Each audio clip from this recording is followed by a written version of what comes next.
Hey everybody, welcome back to Kawaii Kon 2023. And now we have Valorant Randomz, Henry. Last night we had the Valorant Open along with the League of Legends Randomz, and now day 3, our final tournament. Yeah, we got to merge them together so it's a little bit more fun, you know what I'm saying? We had the packet loss incident that everybody knows about, and it's a little bit hectic with the situation. Just a little. Just a little Yeah. bit, you know? Can't see them swinging sometimes, but now that it's randoms, you're going to have people that you've never played with before, potentially. Potentially. Right? Yes. And so I think that's going to add another wildcard factor, and I think, you know, the teams might be pretty balanced as a result of this. So I'm excited for some, you know, quadruple overtimes that you're famous for. Well, I wasn't casting that. It was our, Raw Doria, it was Clutch Key, so they have that factor, not me. I'm not cursed. It's the clutch curse, if We'll you see. will. We'll see. You're up here now, so if it happens, we're going to hold you accountable. Touche, touche. Anyway, we do know the captains for this first match. It is, I believe, Shirima versus Tzuyu. There it is on the screen. On the left, we see Tzuyu, and we see Shirima on the right. And these are our 4th and 5th seeds teams as well. Yeah, so we're doing a round of 8 first. Every other one is in the pits doing their round of 8s respectively. So the quarterfinals are happening right now as we speak. We're going to broadcast one of them. And then right after this, just like yesterday, from round of 8 to round of 4 immediately. So half the teams are going to be gone after this. It's going to be pretty interesting. Yeah, definitely so. And the finals will be a best of 3. So these matches will be best of 1. So how we do it is the captains, Junk and Po, and then they ban a map each until there's 1 remaining map. And then the second pick gets side selection. So we'll see what the maps are actually. So from competitive pool, it could be Lotus, Ascent, Fracture. We don't know yet. Yes, the B maps are gone. No binds, no breeze. Thank God no breeze, to be honest. But I'm a bind fan, but I we'll like bind too. Yeah. The teleporters are kind of fun for the rotates. But I don't know. Personally, I've been playing a lot of Lotus recently. I'm a Swift play main, so of course, I get to go through a lot of the maps. But if I had to choose, I do want to see some Icebox today. Oh, Icebox, that is a good one. And as a Sova player and Fate player, you gotta love Icebox for this lineup. I'm a lineup player, you know how that is. But as we're slowly getting to Agent Select, are there any picks you want to see come out today? Because I know Gecko will be allowed for this tournament, so I know you're a fan of Gecko. I'm more of a fan of Gecko's little guys. You know what I mean? Yeah, I think Gecko's main personality is the fact that he has a bunch of friends with him, and that it's nice because you know what the abilities do. They're named after the characters, which I think is really cute. Yeah. I wonder if we're going to see Wingman planting or defusing today. Ooh, I usually see him plant. Never really see too much defuse from. But as we're already in Agent Select, we see Tzuyu on the left on defense and Shirima on the right. As you see, Brimstone and KJ so far, and we don't know the map just yet, so it's still a surprise for us. So seeing these picks, it could potentially be, actually, I don't know. It's which? Tsuyu's on red. Okay. Okay. So don't mind the names. We had it right. We had it right. Paper. We had it right. Yeah, this is flipped for the audience is watching. I did not expect to hear Perry the Platypus being on stage. Agent P? Agent P. Agent Well, P's we don't here. know that. Oh. Yeah. True, we don't know that. Yeah. He's just a platypus. They Just don't a do much. platypus, yeah, simple platypus. But he is going to be playing on stage right now for Tsuyu's team, locking in that stage. Oh, I so like being that protector of Danville, but here on stage, being the protector for the team. A lot of unique stage. picks coming out, Henry. You see, the only one that is sort of matching will be this Brimstone for both Don Quixote and Pochaco. As you see, Gecko coming out, KJ, Phoenix, Jets, and Sova, my favorite. Yeah, Shirima is pretty confident in their picks right now. They have a lot of it already locked in. I guess they kind of did a little bit of pre-discussion prior to coming up onto the stage and discussing with each other. That's how you know that pre-built synergy is there. But the test here is wondering if that pre-built synergy is enough to handle the packet loss. That might happen every so often. Maybe. I've heard stories of both sides where the attacker is disadvantaged because if you're swinging and you shoot, you get rubber banded, but your shots still go through, so it's a little bit giving away your location. But on the same side, if you're defending, you don't get to see the attacker swinging. Oh, look at map we're on. And so we get Haven. Haven, interesting. I thought it would be, we would have seen the Lotus like you mentioned, but a 3 site, A, B, or C. And B is a little harder in my opinion, especially for the retake potential, but we'll have to wait and see. And I've seen a lot of times a lot of these guys go for C long, and that is the sniper heaven, especially for these Jet players. I think in the early rounds, we do typically see that A rush just because that's the shortest site to enter and the safest one. You could argue that B is shorter, but there's just so many avenues and collapses coming in from separate angles. So A site is what I expect to see in round 1. We could be pretty rogue. I like to just swift play and go C straight up, just juke them out. But with 10 seconds left on the clock, this is going to be interesting. Everybody's on about the same ping, so you can't complain that we're on the NA servers, right? Everybody has give or take the same amount of ping. It's really the packet loss that's going to kick in, but I think that's going to be very funny. So we do see this A rush coming in.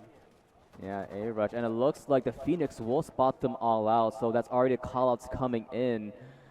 And now as they're rushing in, nice smokes coming from this Brimstone sort of disable that push coming in. And it looks like it's a pinch coming in as well from Team Shirima. Pachaco gets a clean hit on top of its Mochi, and that's one person down. A little bit of damage on the top of Shirima there.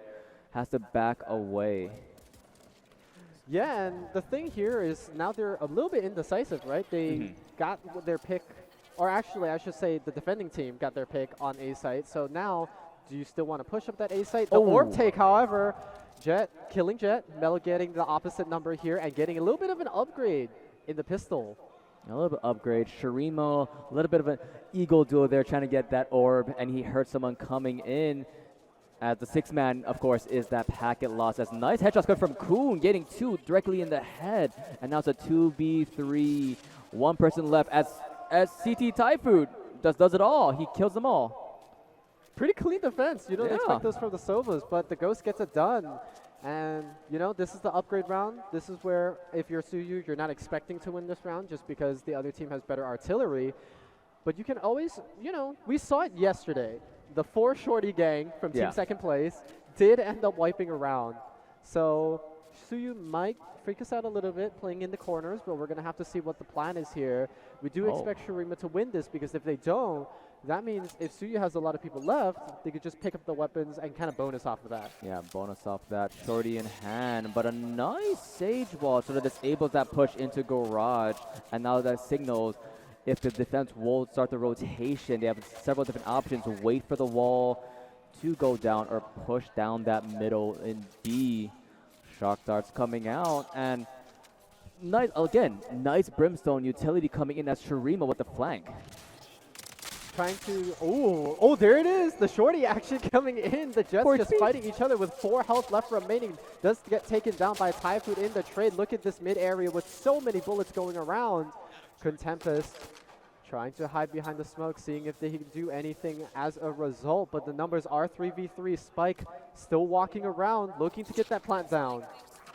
Yeah, and there's a little guy. There's the wingman planting there. I see the mosh pit coming in, but it's Mochi getting caught out by Kun Tempest.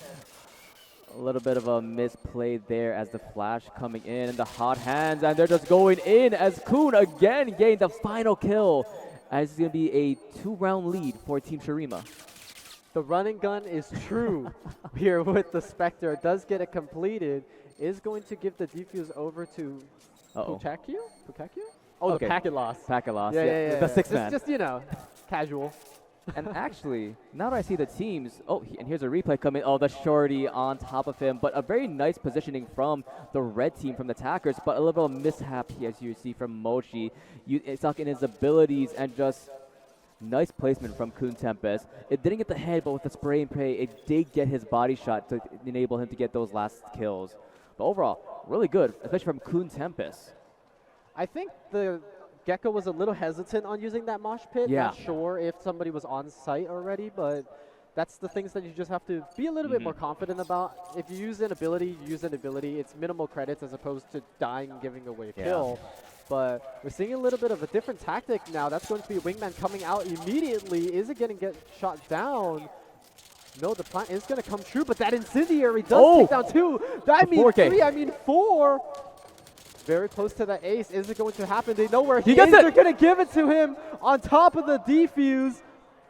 Very beautiful round coming in, stopping the engage. Just caught in the smoke. They didn't see the Incendiary, and as they walked in, that's ticking down, burning away. And you mentioned it, the 3K coming in, and then just the collateral with it. And look at that. He has his Vandal now, so even more powerful. Judge is pretty good, but Vandal, if you get tap those heads, it's an insta kill. I think that's the fastest ult charge I've ever seen in a Valorant game. Just all 5 kills, the defuse, that's 6 out of 8. Easy peasy. Immediately. And actually, fun fact, I do recognize Thai food. I believe they were in the finals last year of the Valorant Open. Ooh. Yeah, for Team Chicken Tendies, if you remember that. Oh, yes.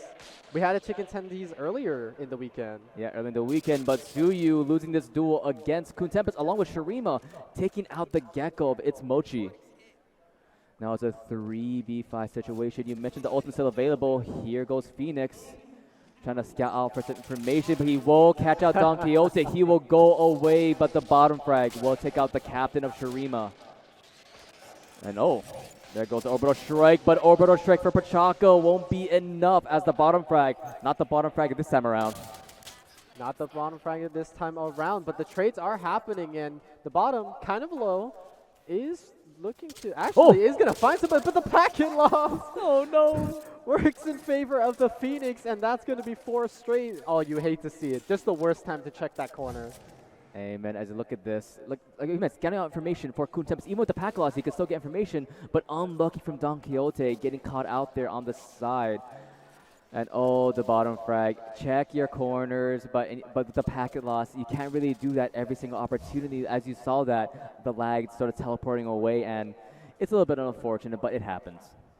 I have been told defender side is better. Really? With the packet loss. Oh. Well, it's also 3 sites. Yeah. You would think 3 sites, it's kind of hard because you have to split all 5 members along the 3 sites and make sure that you don't get too stormed. But Kuntempest with a good angle here is going to find 1, is going to find 2. Trailblazer not going to do the job, but the blind is a beautiful defense so far, as is going to claim a triple for his life. Triple baby. And now they have to find the last one, the bottom, only with a judge to his name. Is he going to be able to use the bullets? Just smoking and shooting willy-nilly. Is going to secure 1, but that's all. That's going to be it. Quadra for the Phoenix. Yeah, 4K. This is, he keeps on getting 3Ks, 4Ks. This Phoenix really doing well. 11, 0, and 2. It's only the 6th round, but he's almost at his 2nd ultimate already. As look at this, they cannot check the corners as he uses his dog. He gets caught out in plates, and with the packet loss, he can't really get out of that just away. A little bit unfortunate timing there. As a bomb, he got a constellation prize. He was able to get a kill in return, but it is not enough. Look at the economy right now from Team Shirima. 8.4 in the pocket of this Phoenix. He can just buy whatever he wants if he wanted to, but sticking with that Vandal, smartly and surely as Mello, it's time, baby. He has the knives out. Does have knives out, is trying to see if you can get anything, because typically when you're behind, you want to use your ultimates during a save round because it kind of counts as artillery for you.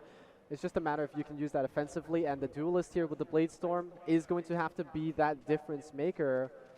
Pachaco is going to find 1, but is not going to be able to claim in time. And there you go. You get a Vandal just like that, making the way out from the stage. Does just use the rest of the Blade Storm. I guess you have a weapon now, so it doesn't matter. But the trades coming out in mid is going to result in a 4-for-4. Both teams with a member at half health. So pretty much a 3v3 scenario in this case.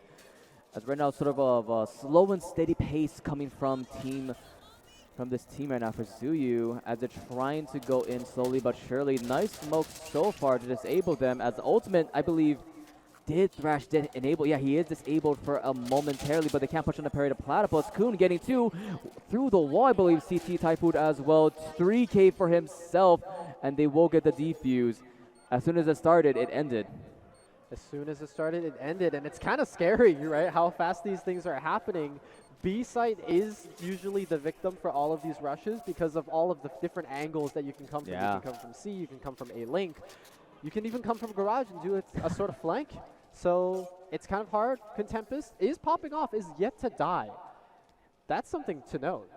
Well, technically, when he was an ultimate, he did die, get headshotted. But yeah, you're right. 13-0 and 2. Like we mentioned last round, he has his 2nd ultimate. He used it already, and I want to see if how he's able to do this round as well, as he's playing safer. You know, a sort of a standard default start for this defense. We have to see how Team Tzuyu elaborates on that one because you look at their buys. They have the standard buys right now. They have the guns along with the shields, and it is a headshot from Kun, and you jinxed him. He did finally fall to Tzuyu, as Shirima as well did fall, so no captains available for this squad. Parry to Platypus, he got a kill there. Unfazed by the cabbages, unfazed by the seekers, just goes for, and that's going to be Wingman with another plant, trying to get shot down, but Dizzy guarantees that the Brim gets distracted, and so no plant for now with the Hunter Sphere from Typhoon, trying to buy some time, but it's 2v2 with the numbers. Mochi going to be planting for himself, and now it's about the retake. We have a little bit of heaven action happening, but what is it going to look like? He does see somebody, but the packet loss works in his favor, and now faces Gecko, but Carry the Platypus has his back. That's going to be 7 straight rounds for the defending side for Shirima's team. I'm not going to lie, with the packet loss, I thought when he jumped out, he would have fell out and died. I had a feeling, but yeah, overall really good from Typhoon there, making sure he gets that kill. He didn't know the last man was. He almost got caught out. Look at that. We cast the blind. I know, cast the but it was a nice blind, though, to get that kill in return, as it's Mochi, though. Nice flash, what you mentioned with the Dizzy, but that's Typhoon, calm, cool, and collected. Getting that headshot there. Almost got caught out here by the Gecko, but parried to Platypus as he was distracted, securing that kill for his team. And like I said, nice and simple, 7-0.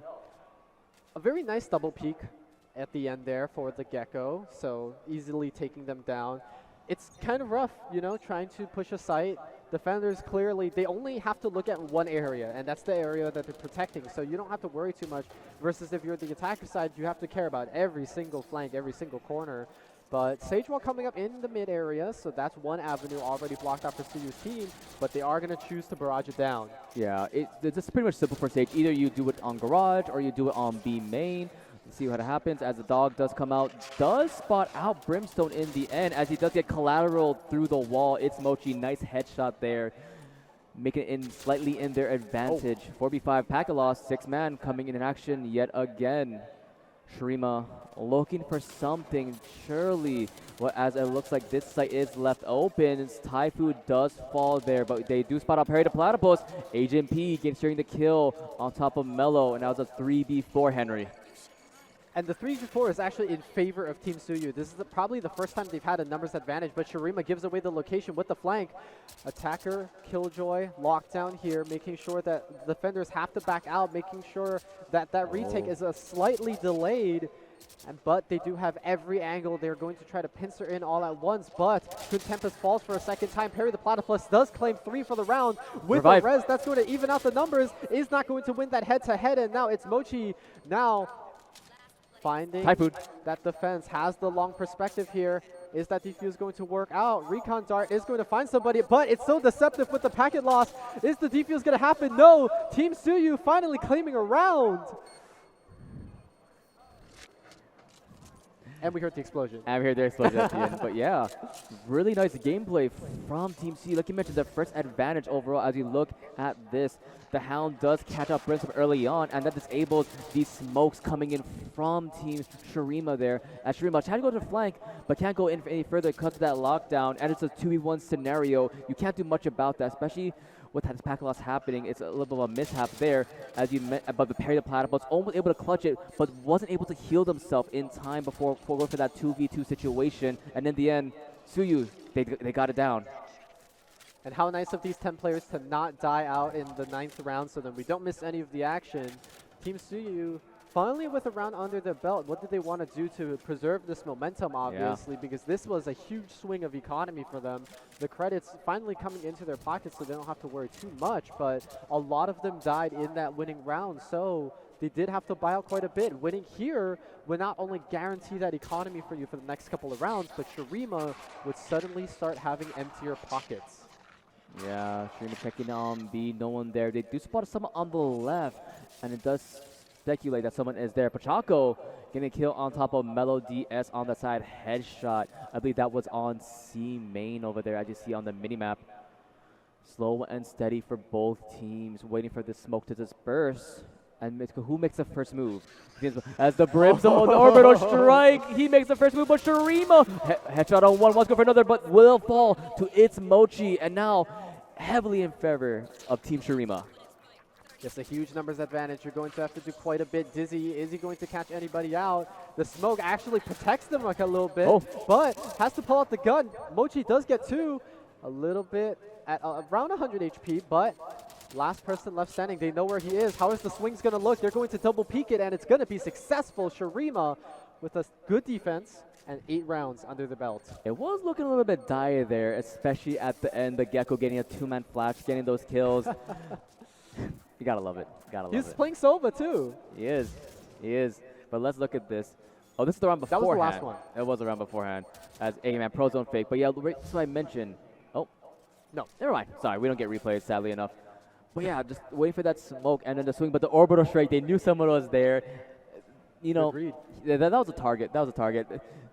You know, he's like, I know you're there. I'm just gonna kill Nothing you. personal. Nothing personal. As now we see how this push goes for the attack, because like you mentioned, they are far behind 8-1, and the economy, if they lose this, they'd be very, very poor. As a big rush coming in from team. It's Mochi get a kill on top of Shirima as they're going onto site.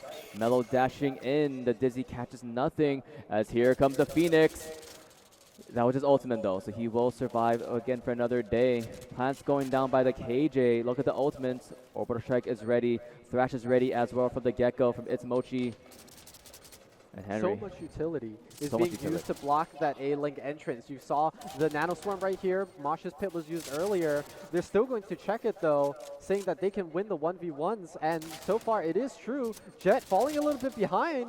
Pochako does finally claim it, but Tzuyu in the bottom clean up house. They double their wins. Yeah, that's what you gotta do. You're in hell with the judge, and someone does jump down. So one tap will do it all, especially in the head. As you look at this, Phoenix coming through, scouting information. They didn't see Mello per se as he get eliminated, and it's a nice corner peeking coming from here. Gained the stage as well as beforehand as well, but the heaven peek as well. Did tap him just a bit as you see, but Pochako finished that off that. As now, 8-2, we are in the 11th round, almost at the half.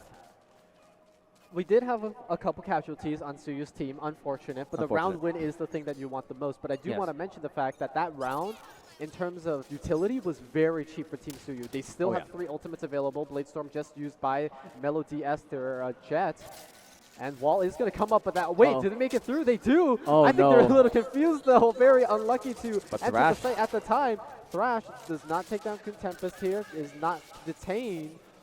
And so entry here looking a little bit scuffed, but we do have that Brimstone. Pochako on the flank. Is he going to be able to get anybody? The answer is no. Contempest does trade 1-for-1, and so now 3v4 as the rotate comes out for Team Tzuyu. Yeah, rotating in, deciding to want to go to B or C is the question. 4v3 scenario, just waiting patiently. They're pushing in. Wingman is planting. Shirima sees some trouble, but Shirima will get a headshot on top of one. It's Mochi will fall. Now it's 1v1 on the site. 77 HP for this. Jet, will he get it? Brimstone will secure. Don Quixote takes him out. Tzuyu with the 3K. Last man standing is that Phoenix, the man we keep on talking about. But will he save or will he go for the defuse for that final 2 kills, Henry? This Phoenix versus the world. Contempest. We see him pop off round after round as time is ticking. I don't think he has enough time. I think you just go for the save or go for the exit frag. Gets one on top of Don Quixote. And he will, I believe, try it. No, he just has to run away going for the exit frags. Going for the kills. I don't know if you are this guy if you go for it, but a 4K for Tzuyu to end the round. And that's what I did see. And Henry, he falls. But we are 1 round away from the Valorant curse. The 9-3. 9-3. Patent pending. I will say, I think the goal here from the Phoenix was just to get as many, or I should say, I don't remember who was the last one standing, but their goal was probably sure to just get as many kills as possible to tamper with the economy. Because even if you win that round, if you force everybody on the enemy team to have to buy, that does almost cancel out the win in a way. So yes, the economy is a bit rough, but they've saved up. They've been having the stimmy checks, and now they've got some pretty good weapons. It's Mochi cashing in a big one. Getting an op with this slag is so ballsy, and I give him props. The Eagle duel there and securing the kill on top of Shirima. Actually, that's the 2nd kill. It's Mochi just popping up. Lag be damn. He is securing all these kills. As now they're rushing onto the site, but they do spot out the smoke. But here comes the judge. You love this gun, but he will fall to Mello DS. 2 versus 3 now remains. Gecko with this operator. Where is he looking at? But Typhoon, Packet Lock is his friend. Saved his life there. Oh boy, Henry, what's gonna happen? I think it's kind of funny watching these packet loss fights because it looks like me trying to react. You know, reaction speed, terrible, but it's going to work out for Perry the Platypus, though. The ops proving dividends. And remember, this is the last round in the first half. So they're trying to go all out here. And 9-3 is true, Leighton. It does happen. It is true. Gecko, he had the operator, but he lost the fight against the Sage. But the Sage, equally showing off why. This operator, even though with the packet loss, it's such a good gun. One hit is all it takes. As you look back at this, it's Mochi getting the kill. Secured on top of this character, but you cannot count out Pochaco. Always check the corners. The smokes are so vital. Perry the Platypus, really good as operator, and Typhoon as well. Every time we see these two as the last two standing, they work hand in hand together and securing these objectives, securing these kills, and securing the round. And you kind of have to wonder, hopefully this changes now that they're swapping sides, right? Maybe defender side is better with the packet loss, ironically, on Haven. We never thought we'd find the solution. But we've been seeing these fights play around, and Shirima always ends up with at least one person more. You know, 2v1s or whatever the case may be, but the trading is not happening perfectly, and Shirima just always has these people left over. Hopefully Tzuyu can find that winning formula for themselves, but they are going to bum rush the site right here. It's a bum rush, but the KJ with the packet loss, you're not able to get those nano swarms. Unfortunately, Mochi is rare on the side as well. Donkey gets one. Tzuyu though with the collateral getting two. Kuntempest Pochaco will fall, and one last member, 3K for the sky, and almost a flawless round for Team Tzuyu. 9 is all they get is what they're saying. We did say don't rush B in the pistol round. Yeah, we said just it. because of the collapse. We talked about it. A-Link, C-Link. It's so easy for you to just group up as a whole. And Team Tzuyu was not listening to the commentary, unfortunately. SMH. The headsets are too soundproof. Hey, good thing. That is a good thing, yes. But they did lose the round. Yeah. Which means now they're going to be at a disadvantage where the defenders have been winning. Yeah. Which is what we mentioned I do want to mention earlier as well, we talked about the KJ, such a good agent in general for this packet loss. The nano swarms don't have the time to sort of interact with it along with the turret. That's so good. I see the push bottom frag though with this judge doing so much work. It is the pinnacle of guns for the defense as one man standing. It is going to be Shirima, but a 3K for the bottom frag. You love the judges. You love to see it. I wanted to mention the judge. He intentionally bought light shields just to afford that judge, and it paid dividends. That 3K cleared you the round. You're slowly closing this gap. You were 6 rounds behind. Now you're only 4. That was a same strategy that Team Shirima did when they were on defense. You saw Pochaco waiting in the smoke with the judge, and it's a reverse Uno card. They do it back to them. They should have known better. They should know better, but they didn't. They fell into their own trap. Gave them a taste of their own medicine, which is what you kind of like to see in these Randomz tournaments, you know? But we're going to have to see what happens here because Shirima, now that 2 rounds have passed in the half, they did get to buy up. So they have better weaponry. Is it going to make that significant difference as Dizzy does blind out Kuntempest, and now they know what site they're rushing. Yeah, disabling that rush just slowly. Moshpet going in to disable that push from main. But Mello on the flank. Mello on the flank will only get 1 as Typhoon does secure that headshot. Now 3v4. Still anyone's round. Anything can happen as you see the smoke in mid to see where this team will go. But the bottom frag, you can always talk about this character. He has the judge and he is sneaky in the smokes. Check the smokes. Check everywhere. He is hiding. He is waiting. And he will find you. He will get you. I just heard the Jaws music, you know? Oh, they are aware of where he is. I don't know if they want to pursue it. Oh. A little bit of Brimstone versus Brimstone action. No casualties, though. They're both homies here. But Perry the Platypus very low. Could die to the turret here. No, dies to the Frenzy instead. And the 3v1 is the Brimstone able to clean out. I don't know if Pochaco can do it. Oh, with the Stinger in hand, not enough. The bottom frag. Again, getting a 3K. His name is a lie. Definitely not a bottom frag. Once we do see what the KDA is for this team, I want to check that out. I agree. Sheesh. Yeah. Sheesh. But the smoke, we mentioned it. Check the smokes. every opportunity. It doesn't matter if you're on attack, on defense, someone is waiting in the smoke with a judge, and they will get you. And the bottom frag, the man of the hour, 3K for him. 13, 11, and 3. Almost top frag. Almost top frag. Wow. Hey, give you props. Yeah, and Kun Tempest, you know, you got to talk about his performance because he started this game off really strong. 13-0 was the last time we referenced this KDA. Since then, he's gotten died 5 every kills round. and 9 times. Ever since you mentioned he hasn't died, he has died every single round. I hope you know that. Okay. Yeah. Feels I'm okay bad. with that. But I'll look to see what's going to happen here, Henry. As sort of a slower push coming in from Team Shirima, they know right now that the momentum is in the hand of Team Tzuyu. As slowly but steadily they are going in, but they will find out one. Thai food caught off guard as the defense takes the offense. And these picks that we were talking about, the ones that were in Shirima's favor when they were in the defending side, Tzuyu is taking a page out of that book, and you're seeing a numbers advantage almost every round from Team Tzuyu. It's almost as if the script has completely flipped, which is what you expect when the sides flip out. But now they know where the spike is. It's in B window, and as soon as he finds that information, he gets gunned down by 3 members. 3v4, still a numbers advantage for Team Tzuyu, but what is that rotate going to look like? Mochi going to get blinded and gunned down by Tempest with the run and get his signature, I should say, as a matter of fact, as Melo Diaz is popping off before getting shut down by Kun. Once again, has the spike, is going to start planting it. Oh, the packet loss. The packet loss. It's not letting him plant, so he has to fight this out. 1v2, but the packet loss is the 3rd member of Team Tzuyu as they are on a streak. Their 4th round in a row for this half. In a woe? In a woe, yeah, in a woe. Whoa. Oh, whoa. I do want to say the bottom frag's frenzy is getting some value in this half. We saw it already on the stage. We get to see it again as the last kill here. That's the broken gun. So good. Just nerf it. I do want to say, a lot of people are going for these Vandals, but with these packet loss, I do want to see a lot of these judges, these Phantoms, these Stingers, because with how much spray is happening from these guns, it works out in your favor with the packet loss. If you're going for the Vandals, for these operators, it won't work out as well because of that spray control with the packet loss.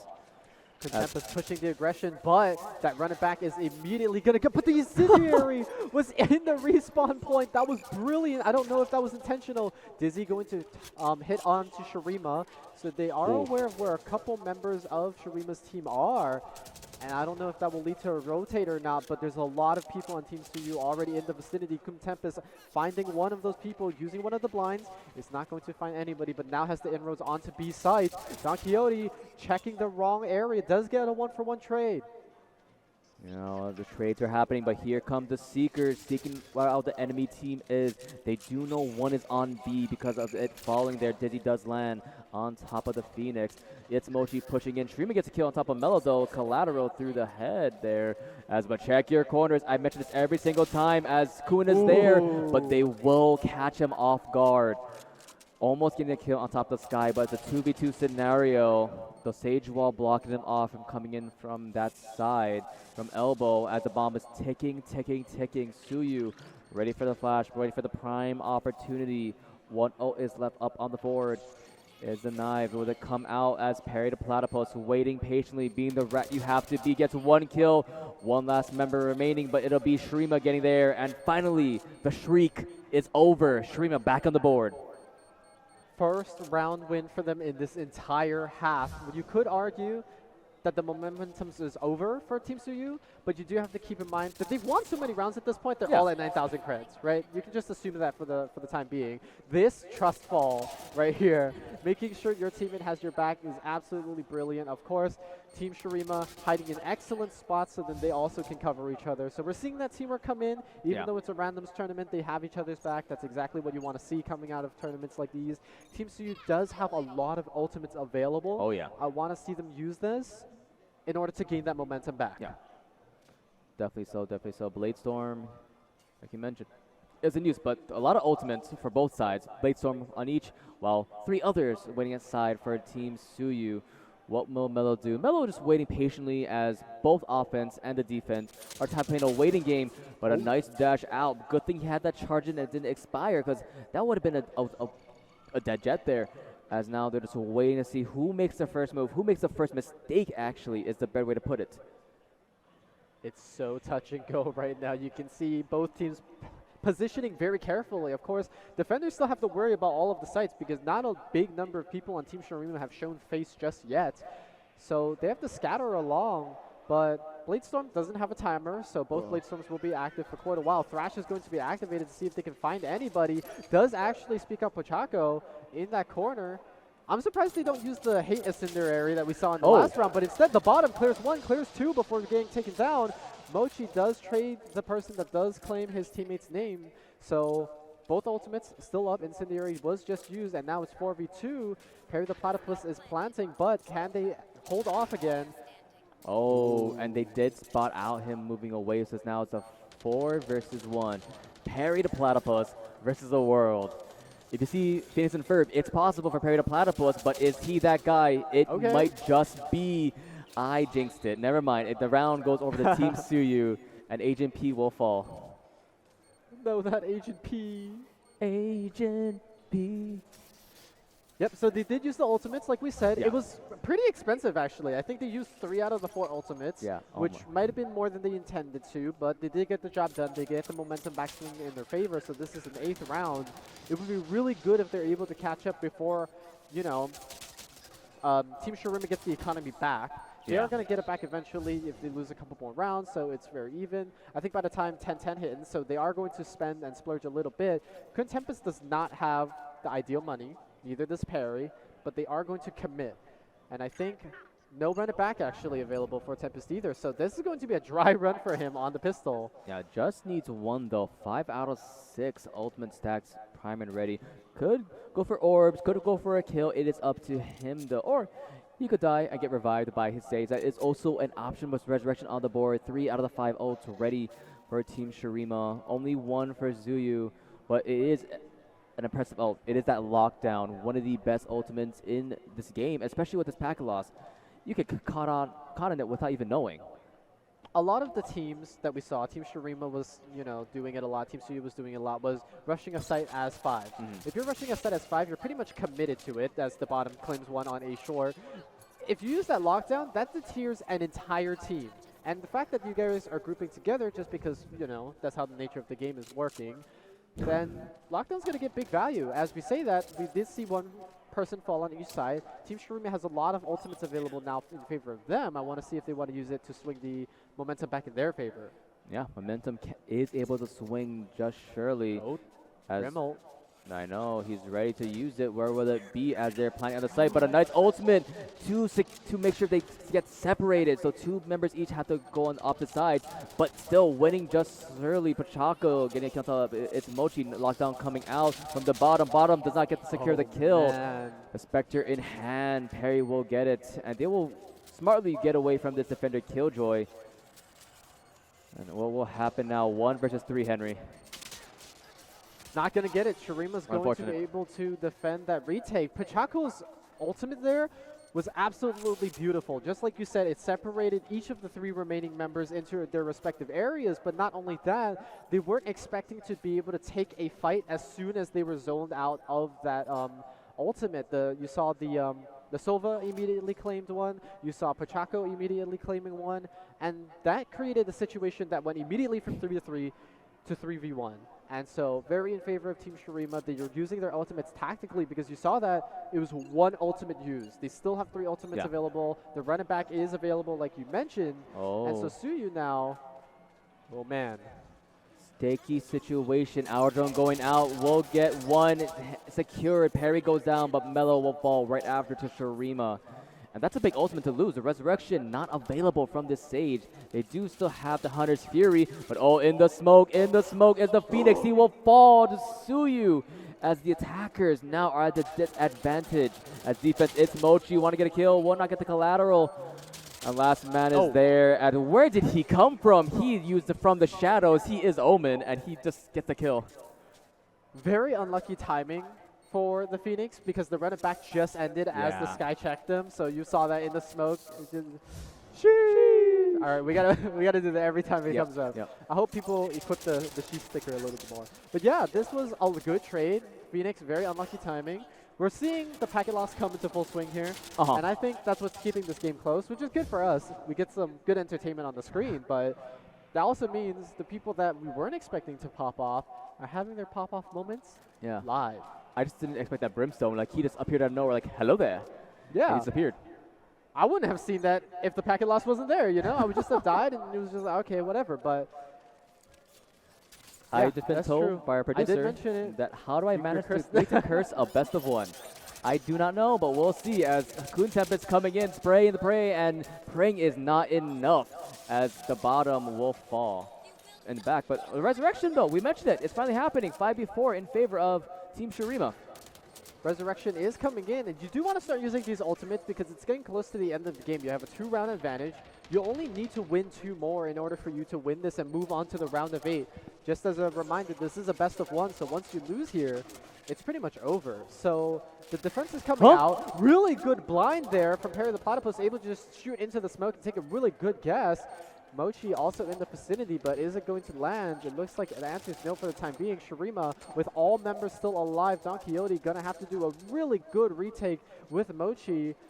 They do find out Pachaco, that's going to be 1, but it's already beeping down pretty loudly. Kun Tempest is going to trade with Don Quixote, and Mochi is just gonna run. Not going to do anything. Oh, He was going to throw a wingman in there. That would have been BM. that would have been BM. Just throw in your wingman? Like what? That's Under the fake. bus? Unreal. Wait, let's look at this though. Kun Tempest going in does fall to the KJ, but nice return from Shirima. But Perry, the Platypus, blind, like you mentioned, headshot through that smoke. And Don Quixote, he tried his hardest, but with this 5v2 scenario, gets 1, gets collateral, and if you are the get-go, cut your losses and get out if possible. That round was a prime example of what it looks like when you are able to 5-mana sight for the first time, because you could see with so many people left alive, that retake was extremely difficult. Because you are now retaking, you have so many different angles to worry about. It's almost you're playing pseudo-attacker on the defender's side in order to reclaim that site.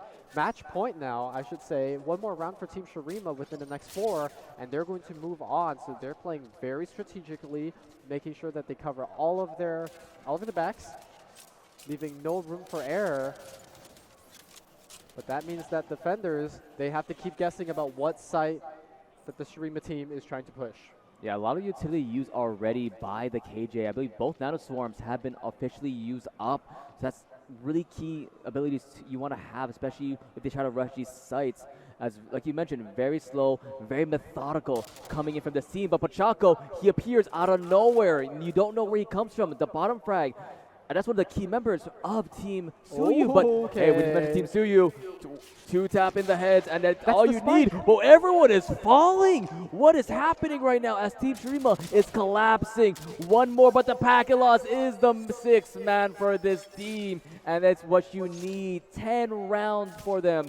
And Henry, it's a possibility. It is a possibility. I did account for it because you're up here. You know, just we'll sit here for 30 more rounds, I guess. But I mean, we did see no ultimates were available. I mean, Hunter's Fury for Team Shirima, but that was going to be down to the execution of whether they can land the shots. I think Team Shirima were a little too scattered on that play. Some of them were on C, B, A. It wasn't like they agreed on what site they wanted to do. They had 2 people pushing A short with the spike, while some people were still in mid trying to see if they could get a pick. So hopefully Shirima are more coordinated this round so they can close it out. They are playing out. They do have 3 ultimates available. Run it back and Blade Storm already used. Look, the bottom, trying to see if he can get a pick. Already claims 1. Claims the second one with Pachaco, but the Incendiary almost takes her down. It is 4v5 though because of the run it back. So the Phoenix has been rezzed. And look at this indecisiveness happening once again. I mention this every time, but the smoke is where the bottom lives. You have to check it, use Incendiary to spray and pray that you hit him, but he's always waiting, he's always prime and ready, as now we're going to see what these attacking team of Team Shirima wants to do, which side they want to go for. But you mentioned the ultimates. Orbital Strike is prime and ready. They will spot out Kun Tempest, but he gets a headshot. That's 1 ultimate down. He does heal up with all of his abilities pretty much are being used right now, so he wants to make sure he does survive. Flashes himself at that back end, and now with B site in their eyes, Kun Tempest is ready to use it, but it is a misplay. They're rushing for A, as Kun Tempest is a distraction, Henry. As let's see what will happen. The walls Here comes the ultimate Henry. This might be the final round for these teams. Hunter's Fury is available. It's got to be now or never. This retake isn't equal numbers. Blade Storm going to be used aggressively, but it's not going to mean anything. As Shirima and Perry, they close it out. They do it. 13-10. It was close. You almost gave us the overtime, but they are going to move on to that round of 8. The round of 4, actually. Oh, yeah, the round of 4. This was the round of 8. You're right. Our first stage match making it through, and congratulations to Team Shirima. It is a very hard-fought victory, but you have to give props to Team Tzuyu. They were doing very great work. We have to talk about the bottom. Probably one of my favorite members of this squad. Every time in the smoke with the judge, with the Vandal, he's just ready to get these kills. And he was the one wielding the judges. He was that X factor that you said playing in the smokes, making it very scary to kind of push up, as a matter of fact. And that momentum that Team Tzuyu had in that second half, it quickly deteriorated because of these crazy plays that the bottom and the team were making. So props to Tzuyu for pulling out 10 rounds. They did not make it easy. So, you know, but their journey ends here. Unfortunate, but we are going to see Team Shirima a little bit deeper into this bracket. Oh yeah, I believe what looks like most of the bracket matches should be finishing up. It looks like one match is almost done. But yeah, we're going to Henry. I think it's time we take a small break. We recuperate ourselves and get ready for the semifinals. Yeah. So don't go anywhere, guys. This is the Kawaii Kon 2023 Valorant Randomz. We'll be right back, and we'll see you soon.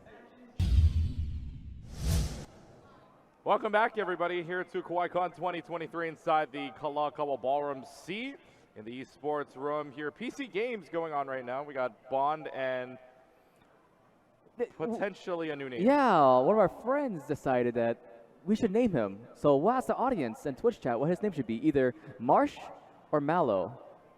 Marsh or Mallow? Yeah. Which name should we go for?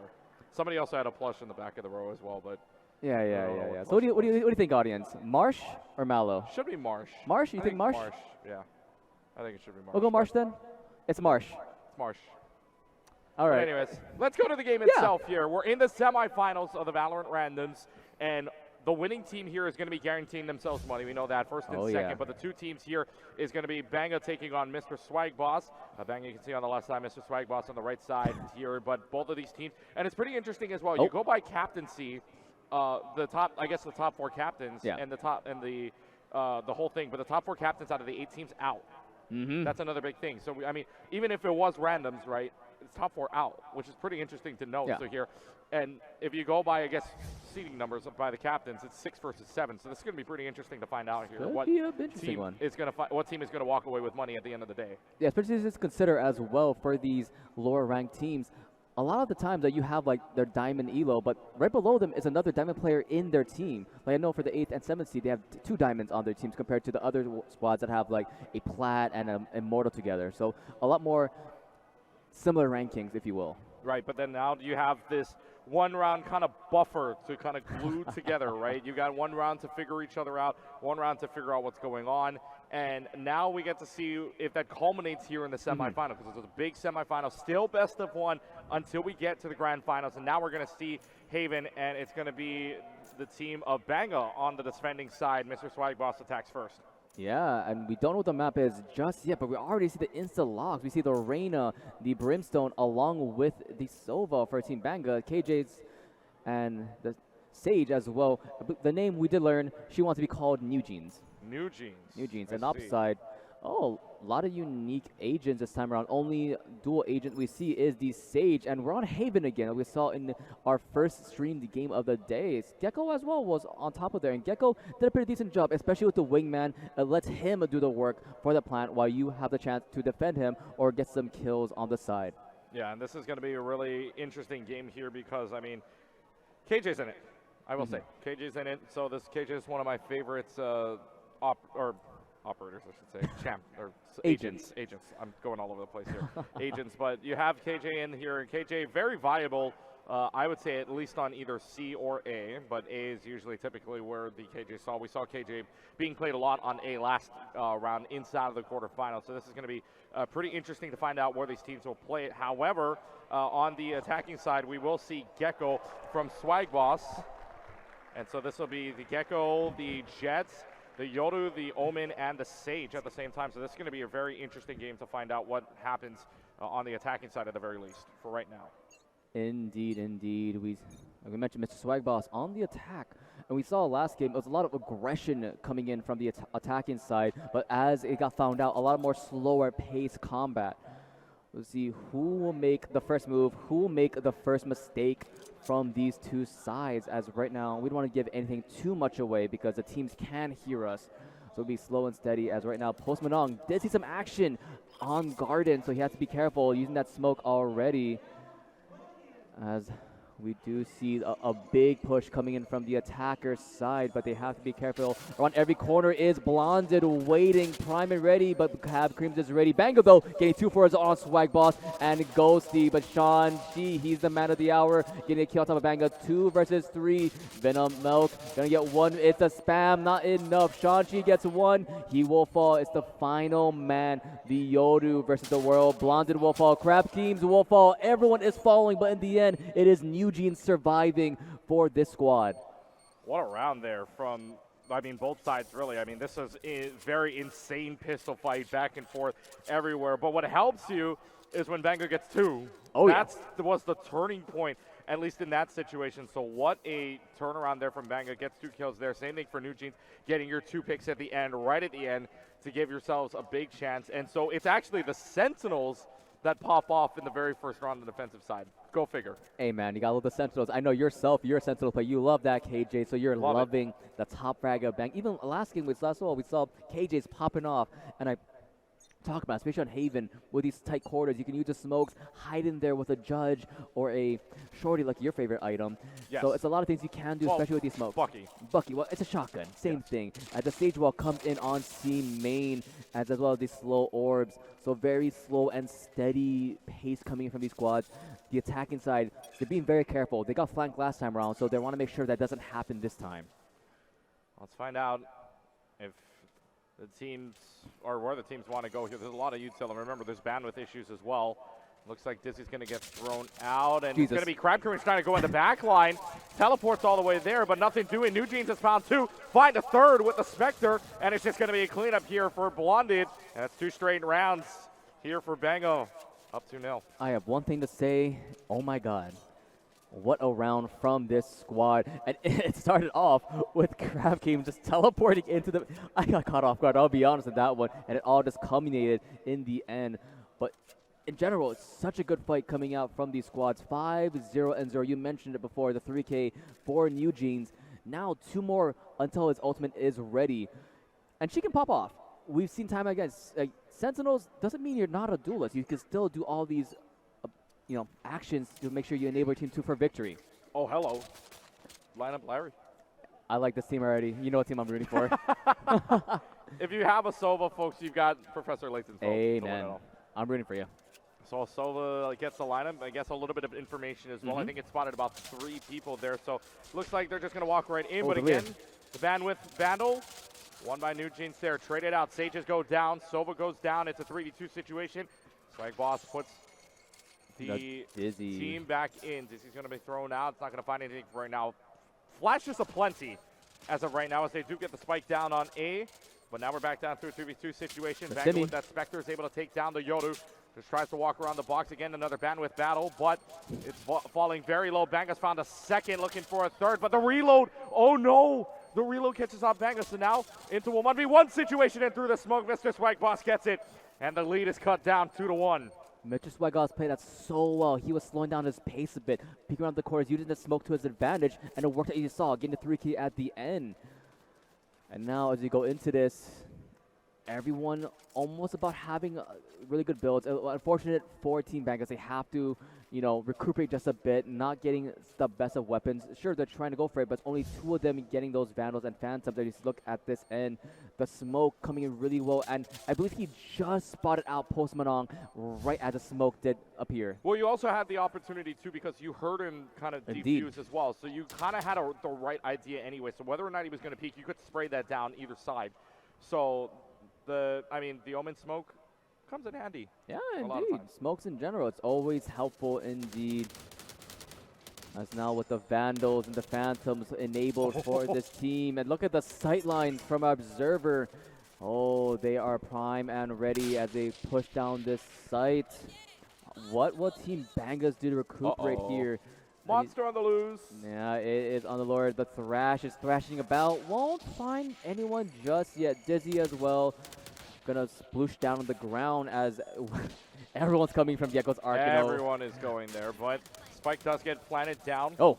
And now they're going to try to see if they can box them in, but NewJeans is able to find Jet of Shang-Chi's, so kind of a surrounding area. We'll see if they decide if they can retake this site. And right now, Blonded and Bangah, the combination here is super good. Tries for the res, does get the res up onto Bangah, but it doesn't even matter because Blonded's there with the Phantom 3K, and they're going to get the defuse, and Bangah's going to go up 3-1.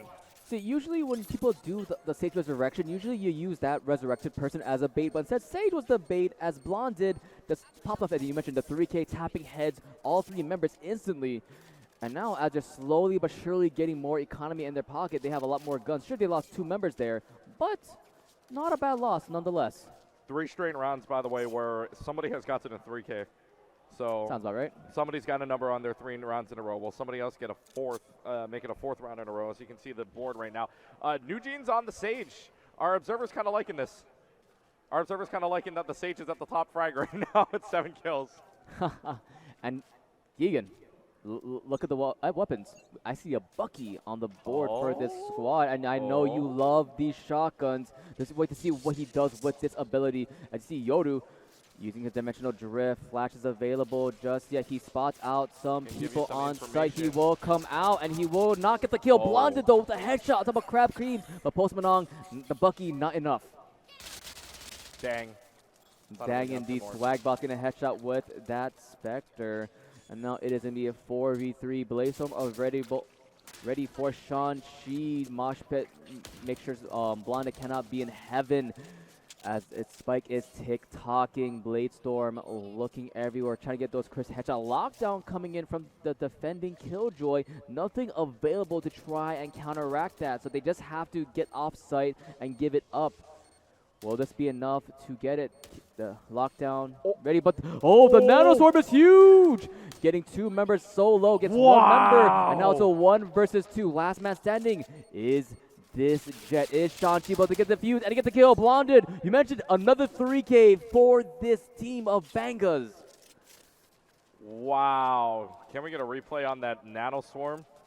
Dear God, no, I mean, literally though, but it just exposed everybody, right? The lockdown kept them in one area, and now watch, that Nano Swarm just does work. Everybody either has to go around, but if you're detained in there like Ghosty was, I mean, you can't do anything about that, and now you're facing a whole other situation of not only trying to retake the point to stop the defuse, but, I mean, just everything else that's going on, too. You have so many people looking down that lane. It's just nuts. Keegan, we're eating good. We see Sobas popping off. We see Cages popping off. Sage is popping off for Observer. We're eating good this time. We're eating good this game. We are eating good this game. But Postmanong getting, he tried his hardest, but got caught up by Ghosty there, pushing in the slow orb. Doing a pretty good job. Dizzy, you always got to love this ability. Blinds just for a little bit, but not long enough. I try and go for the wall bang. Gets tagged just a little bit. But MrSwagBoss getting caught out so well. Bangah. He is the Bangah of this game, getting 2 clean headshots. 2 clean headshots for Bangah, looking to see if they can make it a 5th straight round where somebody's getting a 3K. And it will be a 5th straight round where Bangah's got it. But XOCPB is going to get a res off here, but through the wall, does Bangah get it? No, XOCPB just turns right around. So both sides get a 3K, but it's going to be, in the end, SwagBoss's team that cuts the lead down to 2. Cuts the lead down, and it is a close game. Usually, for a lot of times, we see the defense getting, the advantage, but this time around, the offense is fighting back. As you look here right now, getting the res off to make sure he has backup. And so trying to use it as a bait, but instead just turns around, dodges the bullets like the Matrix, and gets that final kill for the 3K like you mentioned. And now momentum in either corner. We don't know just yet. Look at the buys coming in. Not the best for the defensive team, while if you are MrSwagBoss, it's looking pretty dang nice right now.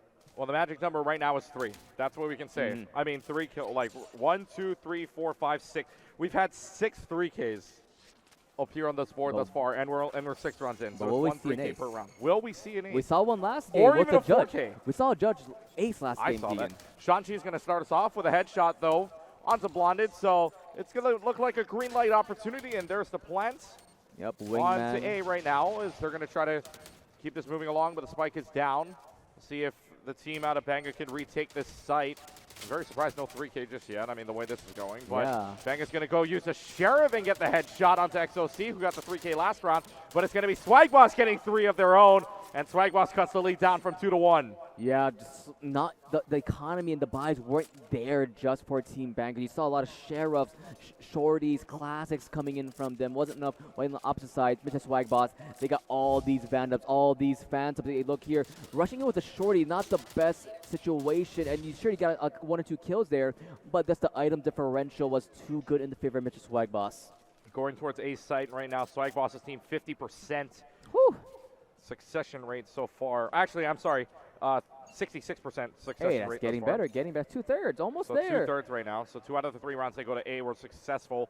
The only other successful push was going Garage, and that was where the trade-off 3Ks happened. Yeah, so. oh yeah. And now we see the smokes coming out from both sides. Almost smoke on B on both sides, while down mid we see the Brimstone smoke just over here. Let's see how this push will play out for these squads. Alarm bot was triggered in Garage. You have to bust out because the Nano Swarm. As the headshot's not enough, Ghosty gets a kill there, but look at Venom Milk. Venom Milk with the flag gets 1. Does get out. No, he doesn't. But just SwagBoss with the collateral through the wall. And now it's just slowly but surely taking down 1 member left. Will be this Brimstone. Trying to survive as they get the plant down. MrSwagBoss, more ult orbs in his comedy. He actually has fully stacked ult already, but they're going in. Post Manong, it is the 6th member. It is the lag, but Ghosty gets that last kill with a headshot, and we're all tied up 4-4 on the board.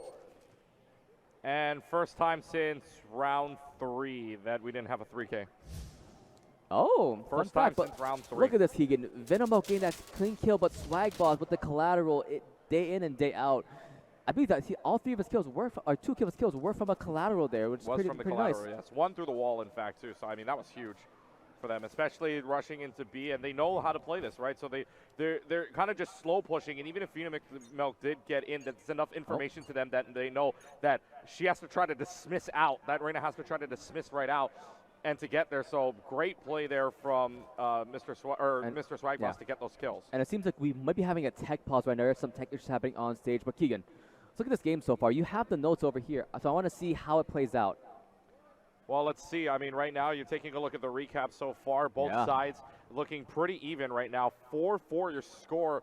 And I mean, if you're talking about success going to different sites right now, A site seems to be very popular. I know it's very early on, right? Still 8 rounds in, but out of the 3 rounds they went to, right, 66% success rate where you had 3 A attempts and 2 of them going your way.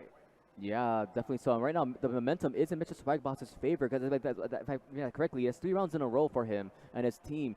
And like you mentioned, I do want to see some variety happening slowly. Like, C is a very good site, but as these rounds go on, and you see things like more operators and Vandals coming in, C-Long is a very scary spot for certain fights, especially with a Jet on board. Yeah, and we've only seen 2 C pushes here back in rounds 2 and 4. Neither of them went the way of SwagBoss. So, I mean, maybe not looking at it unless you get an op. I mean, maybe even a Marshall at that, because I know second round is usually Econ round, so maybe they buy a Marshall off that. Or Guardian. That could work too. We've seen Guardian work on the previous game as well, getting some clean headshots, so that could be a possibility. But it is Haven. There's a third site, B, but B is one of the hardest sites to overtake.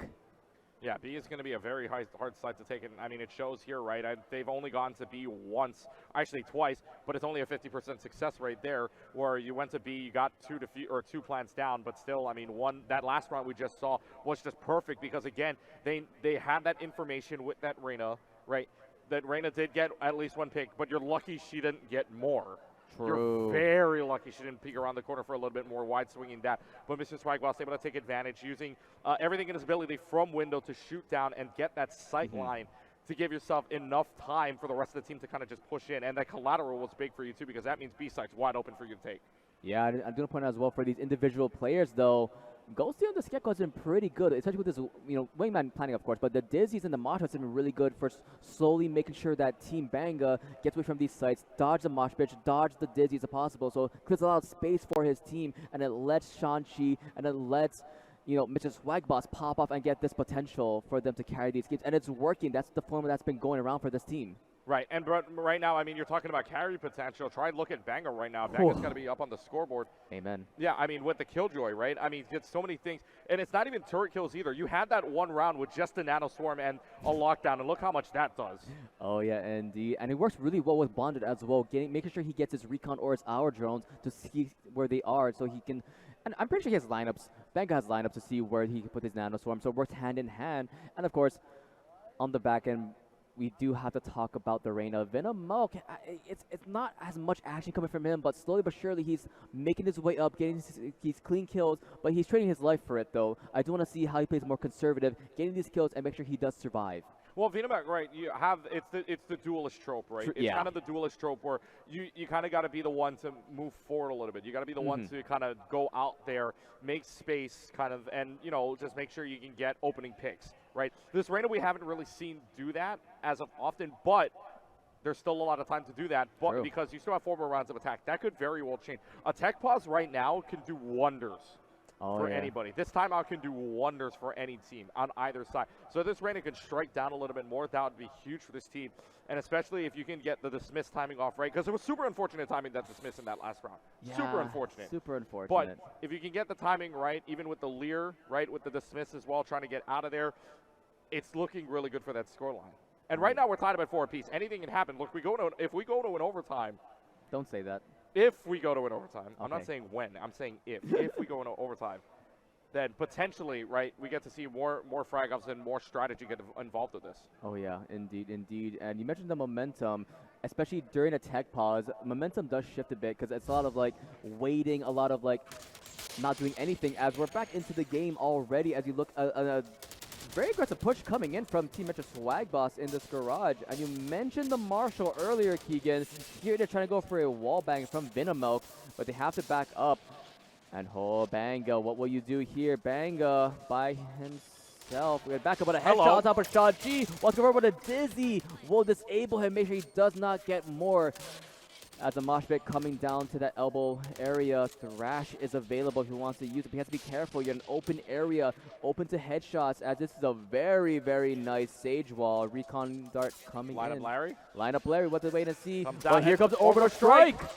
Coming down, getting one, but that'll be Blonde on the board. Blonde gets 2. He is so good getting this headshot with the Spectre. MrSwagBoss though, quickie to counteract that, getting 2 kills of his own with his Vandal. But the classic, every time, watch him. Post Malone gets them, secures the round, and we talk about momentum. Bangah's back in this game. Wow. Give me that classic replay. Holy. It is a classic replay. Headshot for one and a body shot on the other. That's all you need to do. But look at this, Keegan. The headshot from Bangah is so good. And the overstrike. Make sure they have to push out from that backside and Blonde again these headshots slowly.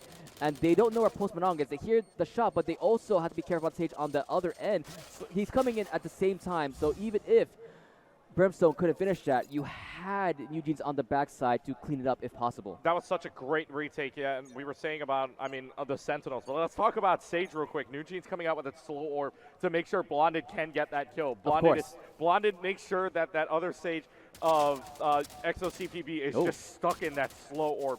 And so you take a lot more space that way, throwing that floorboard, making sure that you've got enough room to push right in and retake that site. Great push there from Bangah, but now we're going to get to see Thresh come out. Is this going to find anything is the question. I don't know if it did. But a minute and 15 seconds, they're going to put up a wall right away. Going towards A side. Dizzy is out, doesn't get hit anything. And it's 4 straight headshots with the Vandals. Anyway, which you look at it, and SwagBoss versus the world isn't going to be able to do much against that. And it's 2 straight rounds here for Team Bangah. Blinky, you missed it. Like you mentioned, instantly everyone getting a headshot there from the team of Bangahs.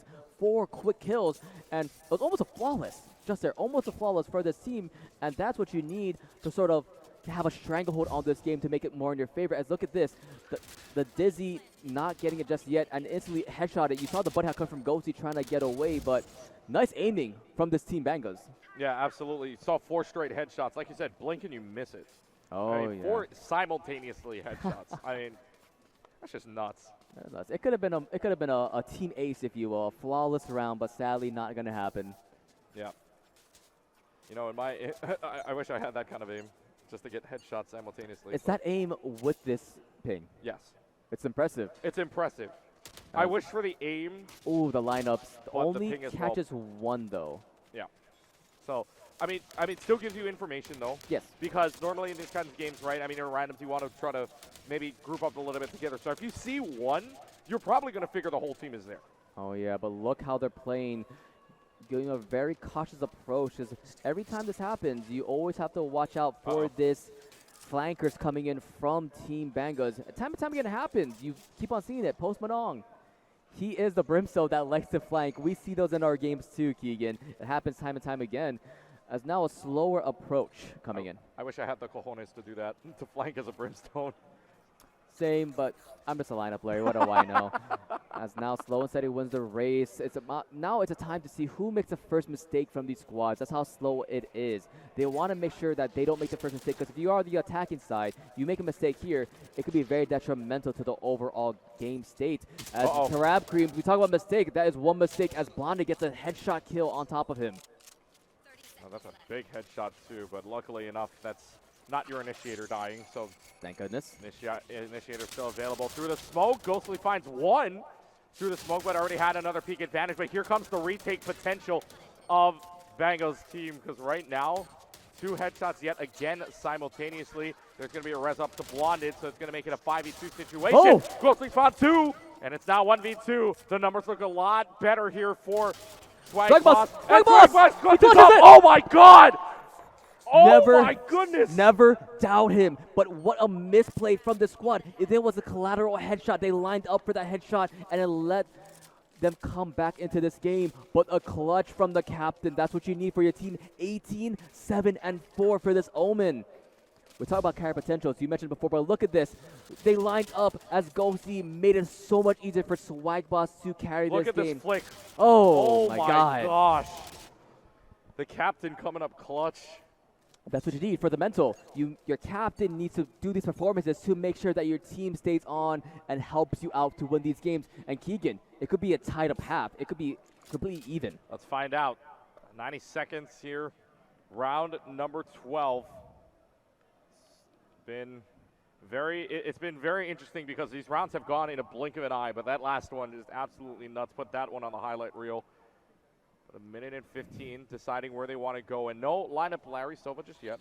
Nothing yet, so I mean nothing for, but now it sounds like there's a lot of noise coming. Thrash is going to make his way. Monster's on the loose in the back, but is it going to be enough? Dimensional Drift is also going to be used here by the Yoru. Is it going to find enough? So good! Clone. The Yoru's going to dash away and TB back to the rest of the team. And so Lockdown's going to come out as well. Hunter's Fury out from Blonded. It is also plenty here in this last round. And now it's going to be the push up from the Sage at the same time. Post Manong is gone. And now, oh my god, this Lockdown's found 2. So the Lockdown finds 2. It could be advantage here. Wait, for Yoru. Bangah, and the flash is good.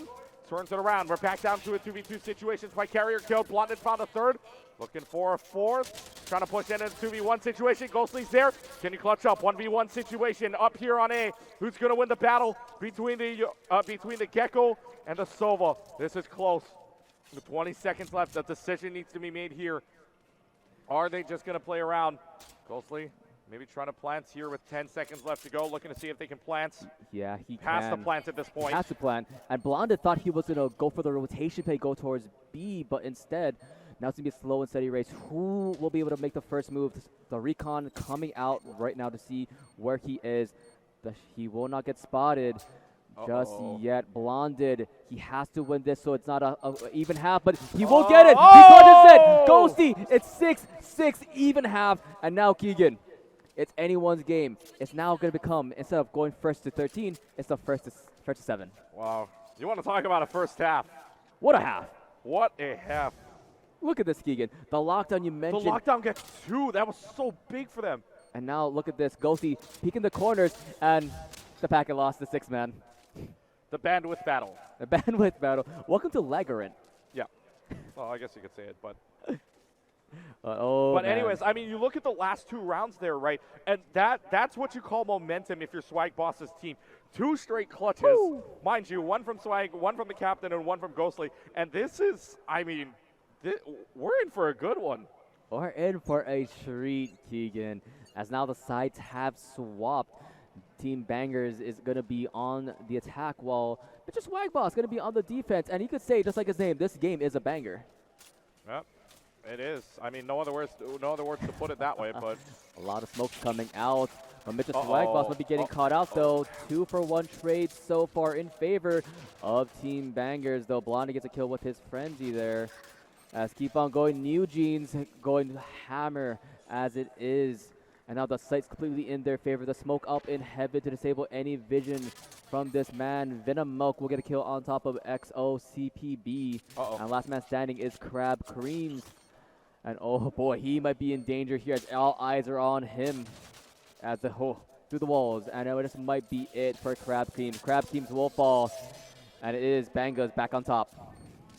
Yeah, and there wasn't going to be much of a clutch-up situation there. You didn't have a ghost, but, I mean, you didn't even have any util really either to do anything there. So, just an unfortunate situation, especially in pistol round. I mean, it would be great maybe if you had a shorty and jump down, but other than that, not much else you can do there. But, I mean, now it's going to be advantage here for Bangah because now it's going to be full buy, or pretty much full buy, and if you win this, it's going to be bonus buy. So for Bangah, in a close game like this, try not to let anybody die because bonus rounds can be super huge for you going forward. Bonus rounds can be very good. Look at the buys so far, though. Not bad buys coming on the board. As you see where this push will come play out from this team. You hear the spray. That's an Ares coming in on the field as they have been notified. The question is where are they going to go here? I don't know, but Drone does catch one. MrSwagBoss, and he gets hit instantly headshot by Bangah. And they're going to A is what the plan is. Oh. That was a misplaced Bucky. turret. Crab Creams with the Bucky is able to find one, but the Ares just doing work here for Post Malone. Finds a second one. Shang-Chi with the classic, by the way, is able to get New Jeans, so 2 players down. Spike is planted on A, second straight round where A is the go-to for here for Bangah. The smoke plus the alarm bot. There's just a lot of trouble up here for Shang-Chi, who wants to try to clutch this one out. But, I mean, if you could get an exit pick here, this would be even better for you, considering there's already 2 players down for Bangah anyways. So now you can see if you can get one more. Finds another one. It's going to walk right through, but cannot find the last one. Bangah finds a 3K, and now it's 8-6 for Team Bangah. Wow. That's what I can say. It's a wow from that round. And like you mentioned, getting 1 kill at the end there is not bad. And the shorty here getting a kill on the Reyna early on to disable that duelist. But Post Malone on this Ares doing so much damage. Double collateral get those kills. And Ares, I mentioned earlier, it's a very good gun to have, especially with how this pack loss has been going. Versus the spray and pray going in, you just keep on going down. But there's also a thing to remember now. I think Shang-Chi did kill Blonded, therefore the Ares is gone. It was, oh, you're right. That Ares is gone now, so that LMG is gone. So, I mean, now you can't really spam any out damage. So, if the team of SwagBoss can figure that out, they could probably run down somewhere. Indeed, indeed, as the push comes in on top of C. And no one is there to counteract that just yet. It's going to be, we've seen this before yesterday where you just see the defensive side going on the offense and try to go for a flank round as a 5-9 Well, now the unit. question is how are you going to retake this site because C is, like you said, C was kind of wide open at that point. So this is going to be an interesting side on how to retake because if the Sage works out, it's going to be even better as they get 2 kills simultaneously. Flashes out. This is going to find one. Oh, Venomilk finds another one, and that's a 3K for Venomilk, and so Bangah's got 3 rounds straight. 3 rounds straight, like you mentioned, and it's Venomilk taking those duels 1 by 1. And if you are Team MrSwagBoss, you're just peeking 1 versus 1 as 2 members of the squad are doing that. Look at this. Venomilk, the aggressive push coming in, and you only have 1 by 1 coming in from MrSwagBoss's squad. Look at this. Venomilk gets another one, and just slowly but surely just peeking 1 by 1, and it just lets Post Malone and Venomilk take advantage of this, and you see right there, almost like flawless for this team. I mean, yeah, an absolutely good round for them. And that was not to say, I mean, that's a little bit of a revenge, too, from losing 3 people earlier on in that last bonus round for you. So, I mean, that was a huge round. Now you're getting a lot of econ. So this is a really big round for SwagBoss. If they lose this round, that econ is going to go in the gutter. And it's really bad news because you're running out of time here in the second half. Ghosty being a little too aggressive there, gets killed by Blonded there and gets more of an advantage for his team. Reyna Empress has been activated. Pushing in, that's the duelist you want to see. Nothing just yet from MrSwagBoss's team. more opting for that retake potential than going in as they're planting. But Venomoke, he's aggressive. Venomoke gets one, gets the reset, wants to go for more. If you are MrSwagBoss, you are playing a lot more passively. It was a nice Omen Smoke sort of counteract that, but how will you play her out now? Your entryway is a little bit... Oh my god. Oh. TPB gets killed on top of Venomoke there, Keegan, and that's what you want to see, but Eugene's on the side getting to kill their headshot, but just battle the Sages, 2 versus 2. Wait, where's Lineups. Bangah? Look where Bangah is right now. Uh-oh. Oh, huh? Uh-oh. Wait a minute. Wait a second. Wait a second. Hold on a minute. Hold on. Surprise! Bangah, hello! Happy birthday! But SwagBoss still gets 3, and it will be enough time to defuse. He should have enough. Oh, wait a second. Wait a second. Yes. No, yeah, has plenty of time.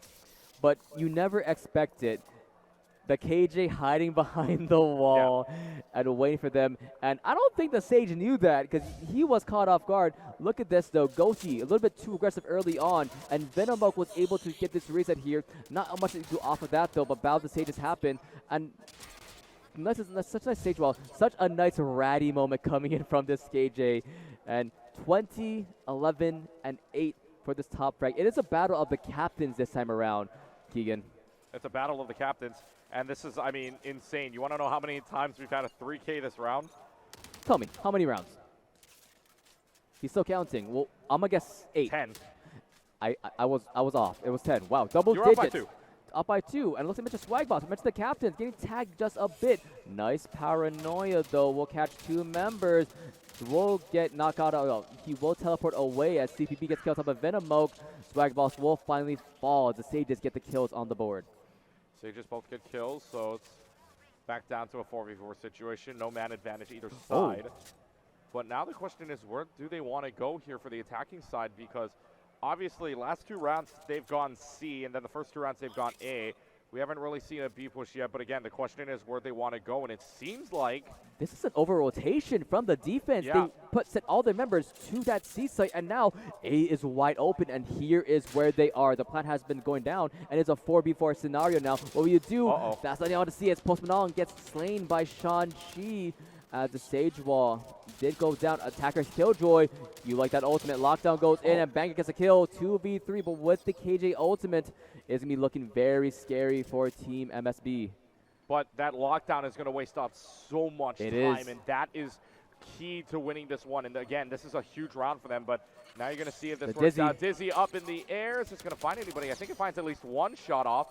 But now, I mean, who's it going to be? Mosh Pit at the same token. Eugene's trying to find a kill. And Ghostly actually gets a kill with the Mosh Pit at the same time. Oh, Bangah, 4K! Oh my goodness! Bangah! Oh my gosh, the captain! What a 4K! Pros don't think, but they got off it to try and stop Bangah. But the 4K, like you mentioned, oh my god, the headshot, the spray, he prayed. Look at this, the mosh pit was so good. It was a 1v3 scenario, and 1 headshot, 2 headshot, 3 headshots! Oh my god. Transfer, my oh my. My oh my. I love it when the KJ makes plays. You love it when the KJ makes plays like this. And it's a 4K. You mentioned 3Ks, and it's 4K. I can only dream of 4Ks as a KJ. I believe in you. I believe in you. As the round has been reset, 10-7 now is the score. Ultimates on the board. Look, all 5 ultimates are ready for Team MrSwagBoss, while only the Overstrike is up for Team Bangah. How they play it out, as it's going to be another retake scenario for Team MSB here. How they play it out. Smokes in heaven will catch them off guard. And now, here we go. All ultimates available, Keegan. Well, let's see. I mean, it's going to be ults aplenty here in round 18. Monsters loose right around the corner. Venomoke wants to take the battle, wins it, takes down the Bladestorm, looking to dismiss themselves out, gets information that they know that there are people there. Using the Leer out as well. Post Malone on the other side of sight as well, getting at least 1. Dizzy will bounce around, gets the flash out. The Marshall is there as well, so now it's just going to be a crazy fight. Marshall finds 2. SwagBoss has found 2 heads to roll. Oh, nice silver dart. Recon Bolt finds at least 2 there down the middle. Here comes London from the side from A short. Is it going to be enough, though? It's going to be a 1v Omen for the rest of the world, and it's going to be it. And Bangah looking at 2 more rounds to take up to the finals. What a good recon dart there. Spot off both members on the site, and it was easy pickings for Blonded and Co to get to secure those last 2 kills. Look back at it. They didn't check the left corner when Thrash as well as Yoda went in Dimensional Drift. And sure, they're worried about people in main, but they forgot about Short here, like you saw. And as he's focused on Blonded, even if he did fall there, the 2 members in main would be able to break the Sage wall and get the kill on the Omen at the end. Yeah, and a big one, too, is you saw a kill in the back of site as well, or rather, I should say, from A main. You saw that kill in the back there, which was very huge for them, because if that fight is lost in A main, you have 2 flanking coming at you on the site, and that's not a very good idea. Now let's see how Team MrSwagBoss plays now, because they are far behind. Recon Dart does spot 2, I believe. Yes, it will. MrSwagBoss and CP get caught out as... Wait to see how Bangah's does play out now, but Venomo gets caught out down in mid. Ghosty gets that kill. Nice headshot for him. Now 4v5 scenario for this team. Now, again, you saw that kill in mid. The question is, where do you want to rotate after that? Because now you know that somebody's in mid. Now you have a little bit of a rat in mid to try to figure out which hole in the wall that rat has gone through. Where are you going to go? And now it's going to be SwagBoss getting at least a kill. SwagBoss trying to TP, but to no avail. As Bangah's right there. Trades that out right away, but you do get a res up onto SwagBoss. At the same token, Venomok, though, trying to make this an advantage. Gets 2 kills of their own. New Jeans helps them out. It's Yodu v all. And now that's going to be a plant down here from the looks of it on to B, which they will get. First B plants here in this half. Will fall to Venomok. 3K. Down. Yep. Very nice round. Very cool collected. And here it is, Keegan. It's match point. And I was talking about, remember, I was talking earlier on about how... Here it is, Keegan, the replay actually. So take a closer look. Get the replay here, but earlier I was talking about maybe the Reyna not doing all too well, but again, it wasn't on attacking side. They were on defending side to start that half. So now on the attacking side, you can see how much they've improved. You can see how many more kills Venomok's got, and already had 15, catching up with the rest of the team here. So, look, the Reyna can pop off at any given moment, and I said that Tech Toss can do wonders. Bangah's on match point. Bangah's on match point. Guns aplenty for this squad. That is your finals dreams gonna be in the dark. What will you do, Team Bangers? Playing it slow and steady now, because they know they have the advantage. While if you're MrSwagBoss's team, you're playing with your life. Well, for SwagBoss, you're playing for your tournament life. Yeah, at indeed. this point, you're playing for everything. I mean, you lose this, you don't get a shot at the bunny. So, I mean, right now, everything on the line. You got to throw everything at the wall and see what sticks. The lockdown from the attacking side is going to go out, and this is going to be from the lockdown. And Venomok gets a kill, right though. now. Empress is popped, and it was a bait. That was a bait from the KJ. They think they're going to A, but, you know, the spike's been planted. It's not there. You see that. So now they have to rotate. Venomok gets a second kill, though, and now it's a 2K headshot. Oh, he's going for more. Going for more, but SwagBoss is able to get the kill onto Venomok at the same token. And you're right, that lockdown was a fake, so that's a great call from you. But now we're going to get to see, and now they get from information from the shadows, is able to get an information as to where the Sova is. Bangah's playing like a rat in the background. 2v4 here. The spike needs to go down now or never.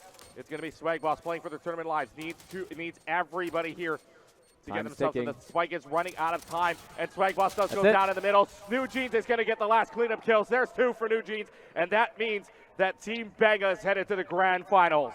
Grand finals indeed. You see them standing up. That was New Jeans with the final kill in the Sage cosplay. They were ready for this. They knew the moment was happening. And we are first finalists. I see the pit over there. They're still playing for the other semifinals. I want to point out, too, you go back to this game, how close it was at the end of the half. 6-6. Counted up in the last 8 rounds, 7 of them went, and 7 of them needed to go straight up to Bangah. So maybe it was just the side differential there where the attacking side really showed off. And again, that Reyna showing off with Venomok, that lets you push in. And then, of course, the captain coming out very clutch in a lot of these situations. Bangah the 3K earlier on. Bangah again with a 4K in round 17. I mean, huge plays from the captain. And not just their captain, the captain for MrSwagBoss popping off, top fragging for his team, making sure that he had momentum. Because of him, one of the reasons why this team went to 6-6.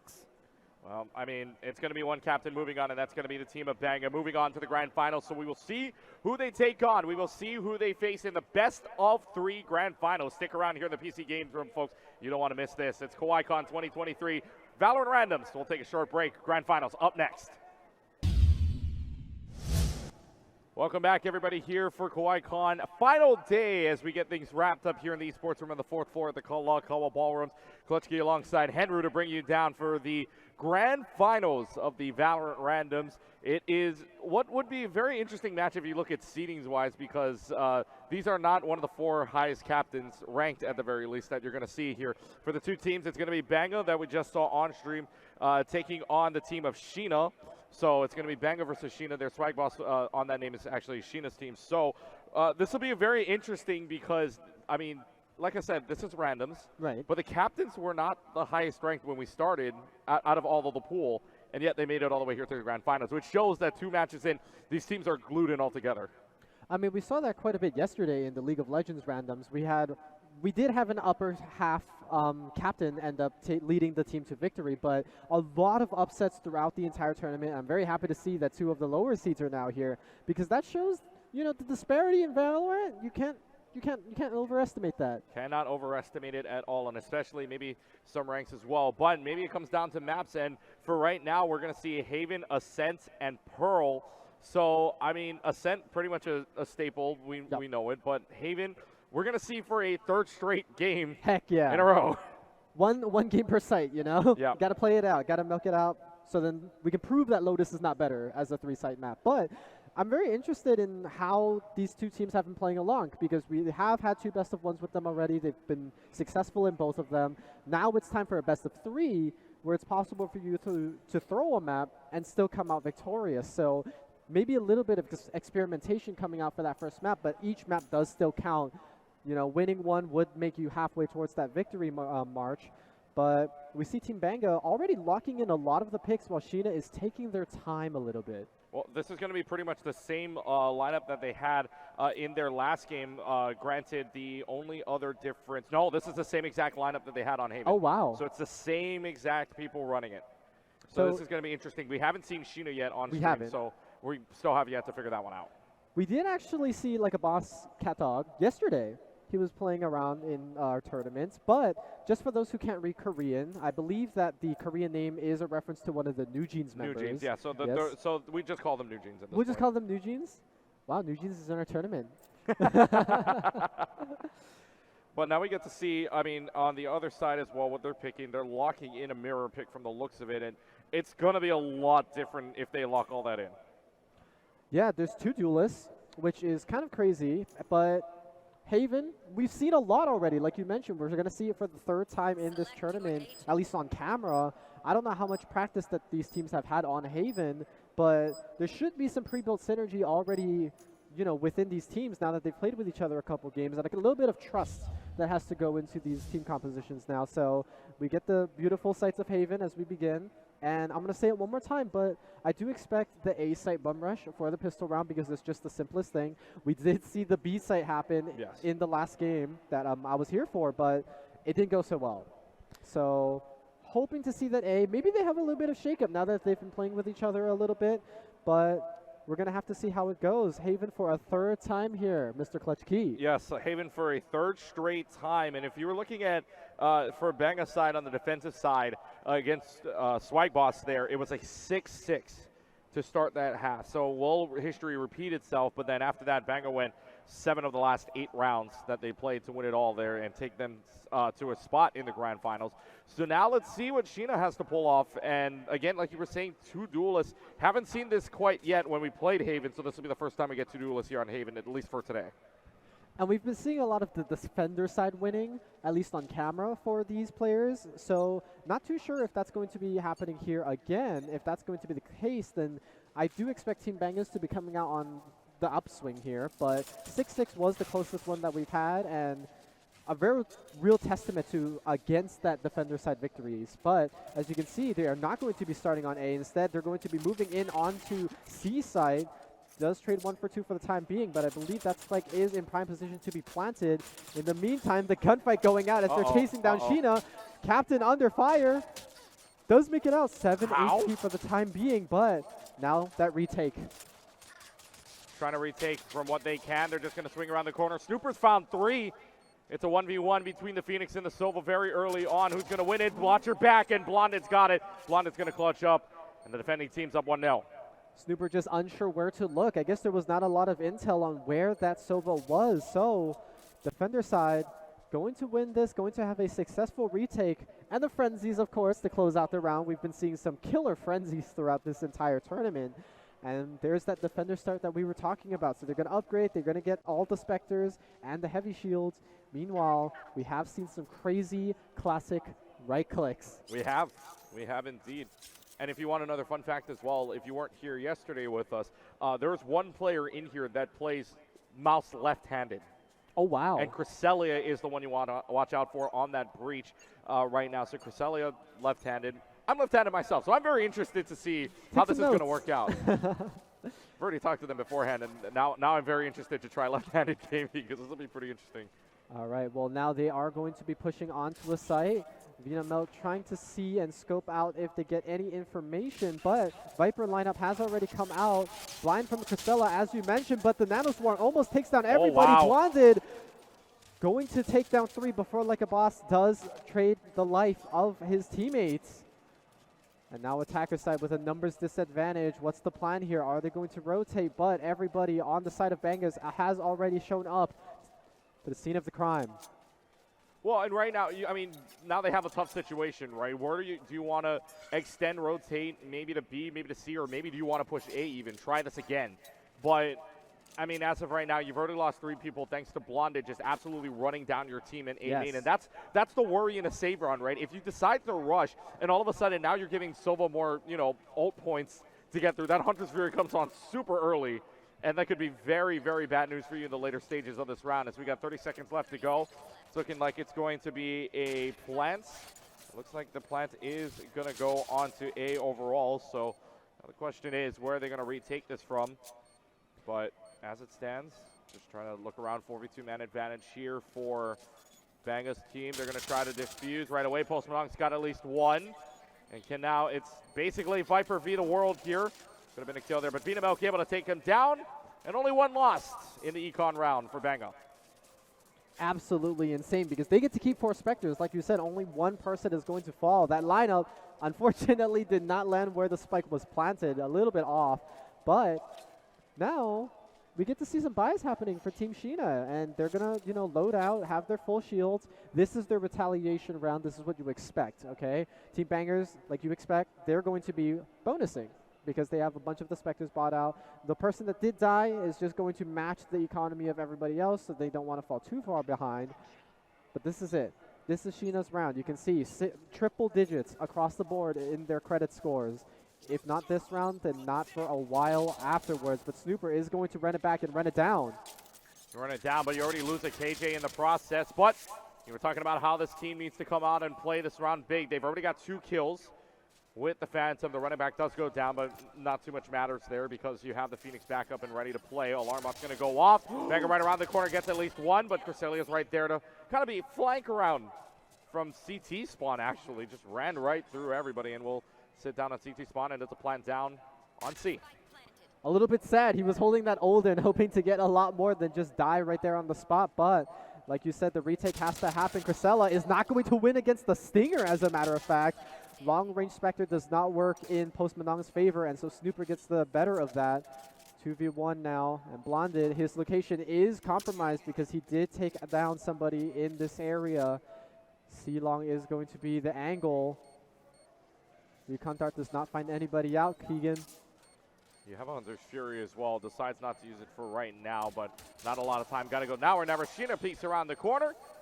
And just like that, like you were saying, big round here for them, and they do indeed get it. I'm surprised they don't choose to pick up the Odin. Maybe they do prefer the Phantoms and the Vandals. In terms of economy, maybe the Odin might have been a little bit better, but we did expect this, right?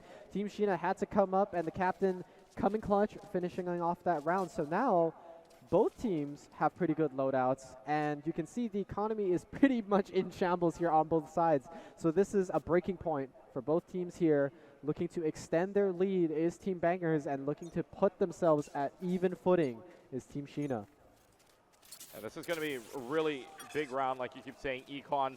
This is the momentum shifter right here, depending on where you want to go. As looks like at least 1 orb got it. Now where it was is the question, but This team likes to play maybe a little slow and steady, just trying to make sure that they can take up enough space, maybe make sure that they can get enough room to maybe, you know, make sure they have enough space to push right in. But the question is how they're going to do so. Looks like there's going to be a Viper wall out, and that's going to go at least on A. That is at least known at the current moment. And now, here comes the crazy fight going right in. Bandwidth battle going on between Bangah. Snupa goes down. Cresselia. Bangah's found a second. As now Viper wall goes back up, down to a 5v2 situation here. The question is for Shina, do you want to keep pushing up, yes or no? And right now that answer seems to be no. They don't see where they are, so this is a 2v5, but they need entry onto site, otherwise they're going to need to rotate. So Bangahs, they're playing defensively. They do have the huge numbers advantage, like you were mentioning, so it doesn't matter for the time being. You do just have to be wary, and Vitamelk just had the crosshair in the right position immediately. Blonded closing it out, and that's going to be Bangahs keeping their lead. And something to note here, this was a flawless round, so there's nobody that's going to be spending anything on others than utility, other than shields, but this is a staple in the economy factor, and Shina now going to have to play on the back foot. Yeah, I mean, that's going to be huge as well, but, I mean, a flawless round is even more devastating, right? It's absolutely just devastating for the econ, right? I mean, now you're basically down 0-5 on econ. I mean, that's huge. Absolutely, and so we get to see a little bit of the shakeup. We've seen some shotguns pull off, you know, some shorty action. Bucky? The frenzies have been pretty good, but Vitamelk with a nasty wallbang. I really wish we could see a Bucky. A Bucky. Maybe. Maybe. You know, yesterday you said Nunu and Willem, and then it ended up happening. So maybe we get a Bucky while I today. wasn't here, mind you. So Yes, that is true. I wasn't in the room, but I mean, maybe this time if I will it in place, it'll come about. But we'll get to see, maybe not this round just yet. Bangah's found at least one onto Cresselia, but that's going to get traded out right away. It's a trade fight left and right here inside of Garage. Venomx found Lays. So now it's a Viper v the world. Viper v3 needs to get at least one more. Venomx found 3. And the defenders, again, on a save round, get 3, and they're up 4-1. You love to see it. Your duel is popping off, as a matter of fact, being at the top of the leaderboard. Same goes for both teams, actually. So both duelists making sure that they're getting the entries in or defending with aggression. And Shina now, this is their second time they get to buy a full buyout. So this is the opportunity for them to catch up. As a matter of fact, we've kind of been seeing them try to bum rush a site, but they've just been held back either by, you know, decision making or hesitation. The rotates from Team Bangahs have been really, really quick. So I'm interested to see if they're going to start spreading out or if they're going to commit to this full rush, but this A site here. Let's see where they decide to go to start. A site hasn't been very successful every single time they've tried, or rather both of the times they've tried, nothing doing. So they're going to have the Rolling Thunder out. Maybe this will make the difference here for Cresselia and the rest of Shina team. So you're going to have the Molly, but lands maybe not in the best place. But so they're going to get the spike down. Spike down does go on A, and now it's going to be a 5v5 retake here coming up with the lockdown out. Yeah, first time we're seeing the retake with everybody left alive, and we're seeing a lot of lineups, as a matter of fact. That Nano Swarm almost takes out the enemy KJ, but look at the amount of players detained. That's 4 people. Now it's just a matter of hunting them down. 1 Nano Swarm kill. Postman on claims down 2. On the flank, gets 3 before falling for himself, and the defuse is successful. Oh, wow. Nobody watching the spike, and what a beautiful execution on that retake. My, oh my. Blonded with a 3K there yet again.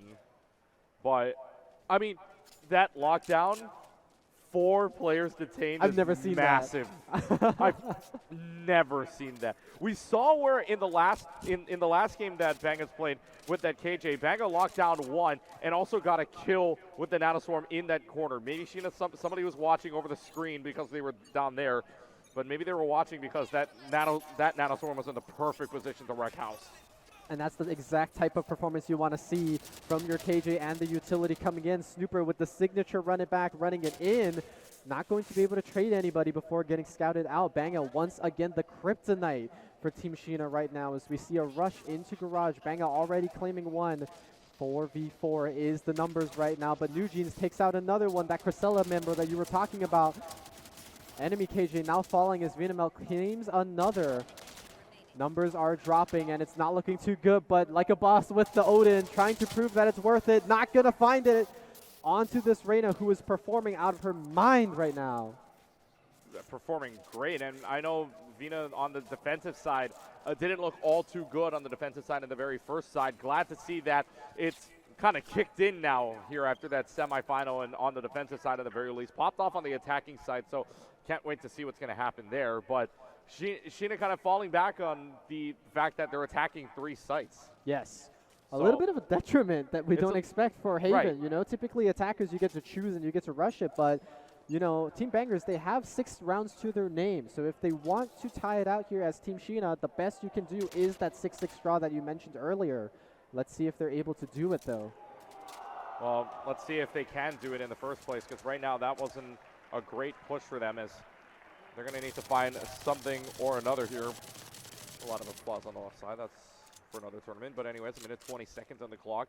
Trying to see here in what is round number 8 if Shina can come back here. And this is another big round for them, because this is going to be econ in the gutter yet again if they lose this one. They're already trying to buy out a little bit, you know, trying to compete with whatever they have. But Lays actually does get something with that Phantom. I think the one person that has equivalent utility and artillery, if I saw correctly earlier, but gets taken down by that wallbang, scouted by the recon dart. So it's not looking too good, because that gun is deep into enemy territory. But the spike was planted. Crisella with an angle here, though. Oh, the flub. The flub on the shots. Spike planted down on C, so this is going to have to be a huge retake here for the defending side of Bangah, but we've seen them do this. And the incendiary, wow, what a placement. Molly. That's just going to block them out. So if you're in CT, you can't do anything, which means for right now, there's only one place you could be. Blonded, though, winning the 1v1 trade, getting a 3rd kill. No way. No way. Are we getting it?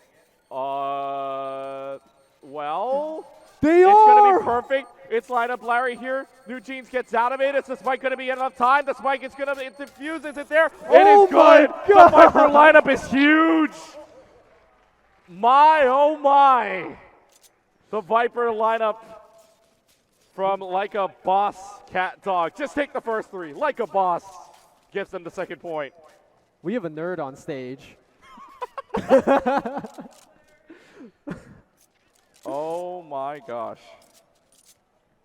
But that's actually crazy, because now Team Bangers, you know, you've been retaking so much, but now you have to worry about this. If the Viper is left unchecked, if the Viper is still alive by the time you're retaking, you have to worry about these lineups that could be potential. As Shina makes a statement, takes down the enemy duelist, and in style with that operator. And now a numbers advantage for them as they siege forward. Lay's going to claim another one, too. We've never seen a 2-man advantage for Team Shina. Let's see what they can do with it. And that op is huge, because now that means they could take free space on C, knowing that you have that operator down your sight line. And now they're going to use the lockdown here on A. Now, this found a lot last time for Bangah. Is it going to find something here for Shina? That answer is going to be no. No one's found inside of the lockdown. So, I mean, good news if you're Bangah. But spike planted down on A. Let's see if this time A is going to make a difference here for Shina's team. It's again, like you said, first time we see a 2-man advantage, at least for Shina. They're going to try to keep pushing on in. Snooper's found around the corner with that curveball. Great placement there from Snooper, but flubs on the next peek out. Still a 4v2 situation.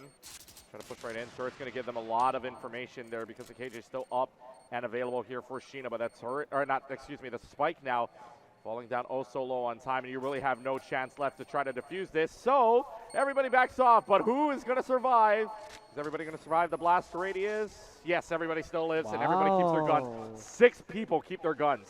6 people keep their guns, but the important thing is Team Shina get to keep a majority of their weapons, not to mention that operator. The thing that was the catalyst at the beginning of this round. Take a look at this shot. Oh my goodness. Beautiful flick. We had to play it twice. That's how good it was. Okay, let's play it like 3 times. We keep playing it over and over. God, what a highlight. Add that one to the reel. Put that on your resume. Put that on the resume. Put that on the reel. You can see the scoreboard right now. Blonded, the only one right now in double digits, but Let's see if they do it again. See if they do it. No. Ooh, but where were they peeking from is the question. Uh-oh. Check your corners before you start to run in. I know you're a duelist, but still you got to check your corners when you run. You do have to, yes. Not using the flash. You're Phoenix, Bruno. You can just flash the corner. You have a curveball. Yeah, check out. I got this. Yeah. I got this. He even says, let's go when he wants to. I mean, let's go, man. He didn't, though. Oh, blonded, though. He's able to find one of the headshot. Tries to transfer over. The Viper. They're able to take care of Blonde. It's a 4v3 situation now, still in favor of the offensive side of Bangah. Just trying to look right in, but they have been rotating left and right, trying to see which site they can get in. And I don't know if it's indecision, but more or less just trying to figure out which site has the best opportunity. That doesn't help you, though. It does not, and that indecision, you can see they were to push up on the defender side, and so by the time they barely entered a site, it was easy for them to just get a pick without anybody expecting it. And Shina, you know, I don't know about you, but when I'm holding an operator and I'm the last one standing, I'm very conservative with it. I want to save it. This is 4,700 credits, you know? That could be a huge tamper in the economy, but everybody's hunting them down. Do they have sight lines? Looking onto grass, is getting a little bit fired on. Bangah. Not with the cute flick here. Uh-oh, wait a minute. Jaws music coming out. Are they going to claim the operator? Oh, they're thinking about it. Thinking about it. They're not. They're going to leave it to waste. So no operator here. You do have to buy out. There goes 4,700 credits down the drain. That is, yeah. But, I mean, they won a couple rounds with it. So, you know. Yeah. But, I mean, still. What a waste of credits. And now, there's no way Shina's team can tie here. The worst case is already a 2-round advantage going into the second half. Your goal here is to minimize it. There's only a couple rounds left in this half. 7-5 wouldn't be too bad to look at in terms of a scoreline heading into that second half. Let's see if they're able to execute that, though. See if they can. But, I mean, again, like we were saying here, maybe the downfall has been a little bit of an indecision as to try to go, because obviously you have, for Shina, you have 2 duelists. You have enough util to try to create some space as well. You even bought an operator. That shows you're confident, but you're just not taking enough space as the Empress is activated alongside the run it back. So Snooper does go down, but the Empress still stays alive for right now. It is going to try to use the Leer to no avail as of right now. Is it going to be able to find you a kill? Yes, it does. Vina gets Snooper, so Snooper ran it back, but nothing. And then he ran it back one more time. And he ran it back one more time. Just one too many times. Bandwidth battle. Blonded able to win that one. Trades out Vina Milk, but still 4v3 man advantage here for Bangah. Again, trying to decide which site they want to run to. There's that recon dart. It does actually scout out a couple members, so they're aware of it. Viper's Pit has already been used. That's going to give a clear indicator, but Hunter's Fury is going to delay that plan for a temporary moment, and Casella gets taken. Another person gets tagged, so very low health bars on the side of Team Shina, but they're going to let this plant go through. Wait! Oh my god! The shock dart! The shock dart! So, oh my god, okay, so Viper was trying to get out, planted, and was trying to get back to the site in time. Unfortunately, the shock dart got it before then. Oh, Pros don't fake. Pros got it anyways. You can hear the hype from the team themselves. That was a beautiful shock dart. I don't know if our observers were able to get that one for replay, but that's some geometry right there. That's some math. You love the math there. We do like to see the math. Leighton likes to line up Larry. Not as cool. But I mean, like, again, that shock dart makes such a big difference there, because if that Viper gets out, that's a Viper's Pit that remains onto site. That's absolutely a round loss there, and that's absolutely a round run for Shina. So now, instead of a possibility of going down only 2, now there's a chance they could be down 6 going in to the half. 8-4. Oh, you're right. 9-3. You're right. Okay. First half. I know okay, how to count. Just checking your math too, you know?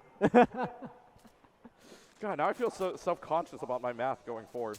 Don't worry about it. You have a sheet here. Now I'm self-conscious about if the sheet is right. No. Trust the process. Trust the process. That's what Team Shina is going to have to do to close this out if they want an 8-4 finish, as a matter of fact. Yes, I know. That was a good transition. Good transition. Great transition. But still a minute in left to go. Rolling Thunder is going to be used, and let's see if they decide to push in this time. Blondin catching Snooper yet again, so this is going to be a fight here for Shina. Down a man. See if they want to push right into this site. Maybe a C push here. They've got enough info to push into C as NewJeans does go down. Plans down. But Bangah getting a kill there onto Shina, which is big. Still trades that out. Bangah's found a second. Spike hits down on C. So now the question remains where they want to fight this through garage. Bangah again running guns up to Lays. Creselia's found 3 as well. So both teams have at least a 3K right now, trying to find the fault line. Is this going to find anybody? No, it does. Creselia's found a 4th. Would have got to the ace to clutch, but it will not happen. That was a nail biter. That was very, very close. These players have really good flicks. We've seen them all actually on C-Site for the most part. So maybe C-Site is just, you know, the flick heaven where you just play around with the box, but that was very, very close. And now that 9-3 curse that we saw earlier, we saw it in the tournament, and it was really, really good for the team that was at 3 because we ended up seeing, I believe, a 13-10 game where that 3 ended up going all the way. They had a win streak, and I don't know. We could see that momentum ride all the way from the pistol round. It starts right here. Yeah, and you take a look at this scoreboard right now. It is Cresselia right now, 10 and 11 top fragging on the side of Shina's team. For the side of Bangah's, you've got Blonded 16, 14, and 12 for Vina, Bangah, and Blonded. But they got to try show up 6 rounds here for at least for Shina right now. So, but in this case, maybe the 2 duelists on the defensive side was the play here. Could very well be on pistol round. We actually see 2 strategies coming out here for this pistol round. Bangah's opted in for shield, and versus Shina, who's opted in for better weaponry. So the strategies here are already different depending on the teams, and we can see they're about to collude with each other. See if they run into each other, which they do. Cresselia just turns around and is able to find Pulse Monarch. Straights that out right away. Bangah, though, with the help from the backside, the pincer maneuver, is able to find 2 of their own. So now it's a 4v2 man advantage here for Bangah, deciding on where they want to go. Seems like that Viper wall was up at A, but that was probably communicated already. Ghost versus Classic, and it's going to be the Ghost that wins that. So now it's a 4v1. It's KJ versus the world. That was a little bit awkward. I think they both got hit by the packet last at that moment. But this is okay. Hold on. Hold on a minute. Don't count out just yet. Trying to run around the corner here. Does get a few hits on. Gets at least 1 more. Reloads. Trying to get a 1v2 situation. It was 1v4. Now it's 1v2. The numbers look a little bit better. Ghost on the ground, decides not to take it. Maybe trying to see if that Classic will take them all the way through, but only so much time left on the spike, and Blonded will get the Classic kill onto Lays, and it's 10-3. Bangers finally broke the curse of the defender side winning that pistol round. We don't see that for the first time in a long time. And so this is starting to get dangerous because it was already 9-3 like we were talking about at that first half, but now Team Bangah's 10-3, and they get to buy out for this round. So if they win here, they're 2 rounds away from winning this first map. And again, this is a best of 3, so you can lose the first map and still take it all. But being a map down is pretty difficult, especially in this type of fashion, only dropping 3 rounds. Yeah, it's tough to notice here, especially, like you said, best of 3 situation. And this was a best of 1. This would be looking a lot different, but best of 3 situation. But I think Haven was Team Bangah's choice, if I remember this correctly. So Shina's got Ascent coming up next, and that very well, I mean, the KJ, if they play their cards correctly, could very well be it. And I'm getting the thumbs up that, yes, Haven was Bangah's pick regardless. So, I mean, they get their map pick. 3rd straight time we're seeing Haven, so maybe the strategy plays, but we haven't seen a second map yet. That's the thing. We haven't, and maybe these teams have gotten too comfortable on Haven that they know all of the tips and tricks here. And so nothing is going past Team Bangah's too bad. Shina is already down a member, but it's not the end of the world. Okay, maybe I spoke a little too soon. A little too soon. Little too soon. Little too soon. But still 5v2 situation here in favor of Bangah. About 45 seconds left to go. And let's see where they decide to play. Wall is going to come up in garage from the looks of it. And it's going to be a plant down on C. 2nd straight time that a plant has been on C. And Vina Milk with a Bulldog able to get 3, close it up, and it's a flawless round, and that is big for a bonus coming up. That Bulldog is all bark and all bite right there with that 3K. Duelist popping off. And we've been talking about Vina Milk quite a bit. We've actually seen a lot of moments where they're playing very well. But I do want to mention the victories that Shina has had, Vina Milk is out of the picture. And now, with a round where you can finally buy out, it's the 3rd round in the half, it's the opportunity for Team Shina to finally take it. So they do still have to spread out because it's, you know, Haven, 3 sites. You have to worry about defending all of them. But maybe, just maybe, with the advantage in the artillery, they could handle a bum rush on a site. Let's see if they decide to bum rush the site here. Nanostorm already. Look, the bandwidth battle catches somebody maybe a little bit too low. Oh, yeah. So that Nanostorm was so big. And Bangah and Vinamilk both simultaneously getting kills is going to be really good for you here. And oh, look at that wall up in heaven. It's just going to make sure that nobody can really peek that, but it just gets ripped away right away. But still a 5v3 situation. Now another flawless here would be devastating. Spike is down. Spike's going to be planted. First time a look at A on there. And now it's just going to be a rundown of every single situation. It's Viper v all. And now we're going to find out what this Odin is made of. Trying to find a kill. One through the wall. Can you get some more? And cannot look at the corner. Vinamilk is there to get the 3K. And now 1 health. Looking at map point. Oh man, that was the round where they had to do something, because now you don't have any money. You're gonna have to spend it all pretty much on weaponry, unless you wanna, you know, chance your odds of killing somebody with a Spectre or a Stinger. Yep. That means less health for you because you're not going to buy shields. A lot of people here only have enough for that full weapon of Vandal or Phantom straight up. So you're seeing a very creative artillery choice here. I love those. I love 2 of them. I know you love 2 of them. We're going to see if Team Bangahs loves 2 of them, or if those are going to be the kryptonite, because like you said, map point right here.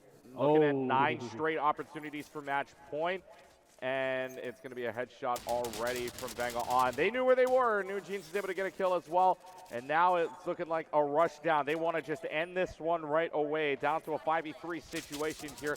As Spike gets planted down, Blonded able to find one through the wall onto Lays. Lockdown is going to try to secure this point even longer, and now the shotgun from Postmanong out is going to get that judge kill.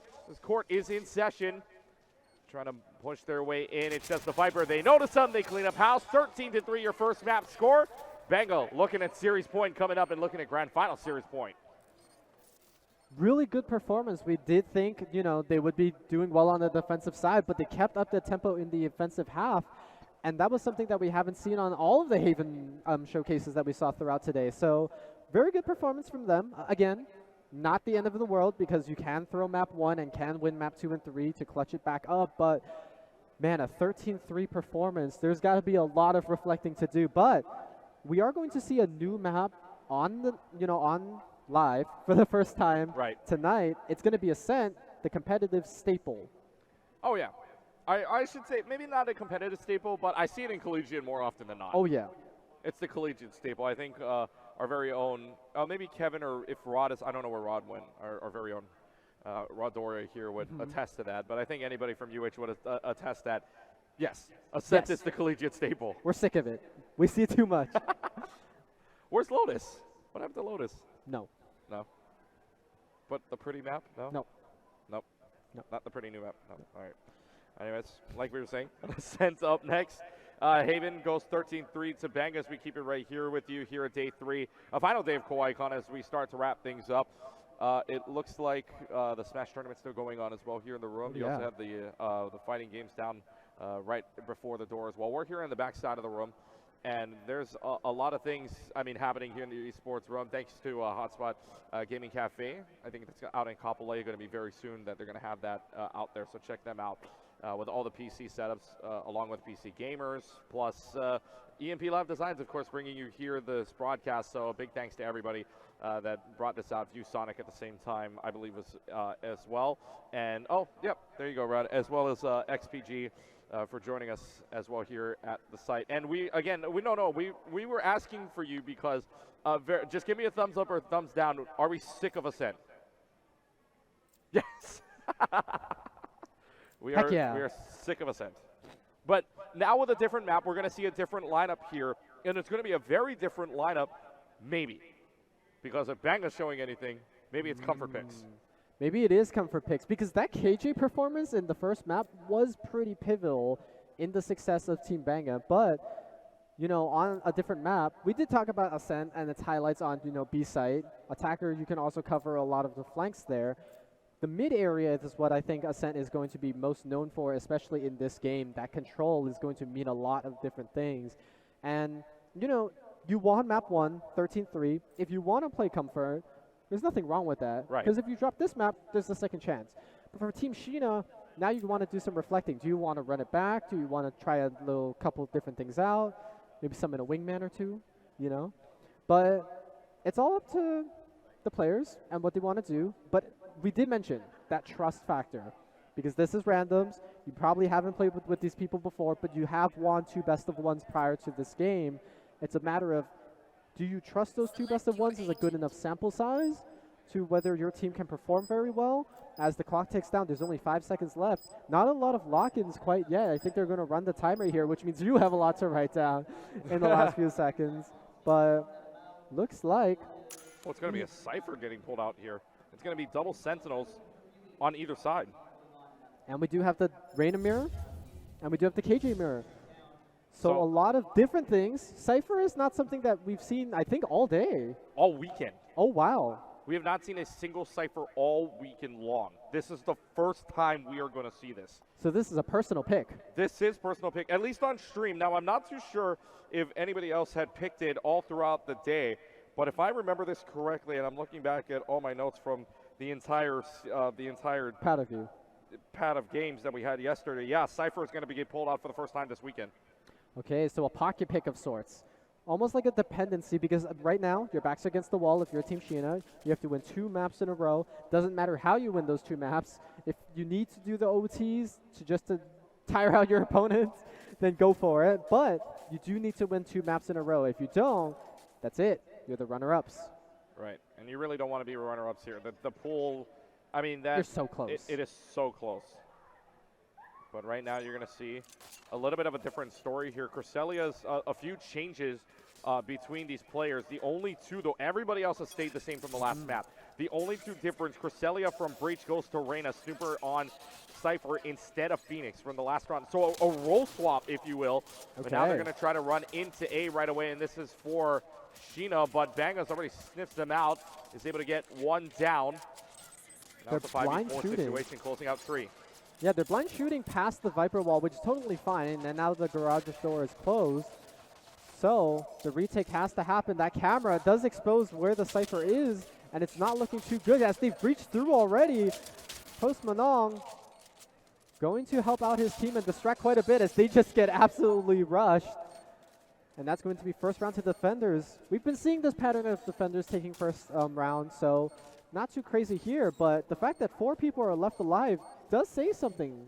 And on a pistol round, that's huge for you too, because now everybody can either buy Spectres or, I mean, potentially Judge plus light armor. I mean, you could rush them down if you wanted to, but, or maybe even a Bulldog, because you saw Vietnam get 2, so maybe, or doesn't have enough for the Bulldogs, but you still pull out a Spectre, you still pull out at the very least light shields, and meanwhile for Shina's side, abilities at best. Yeah, and I think looking back at that, that first round, like a boss decided to use the Viper lineup to block off tree, but not necessarily heaven. And even though you block off tree until you take down that gate, they could still just blind shoot through it and take those guesses.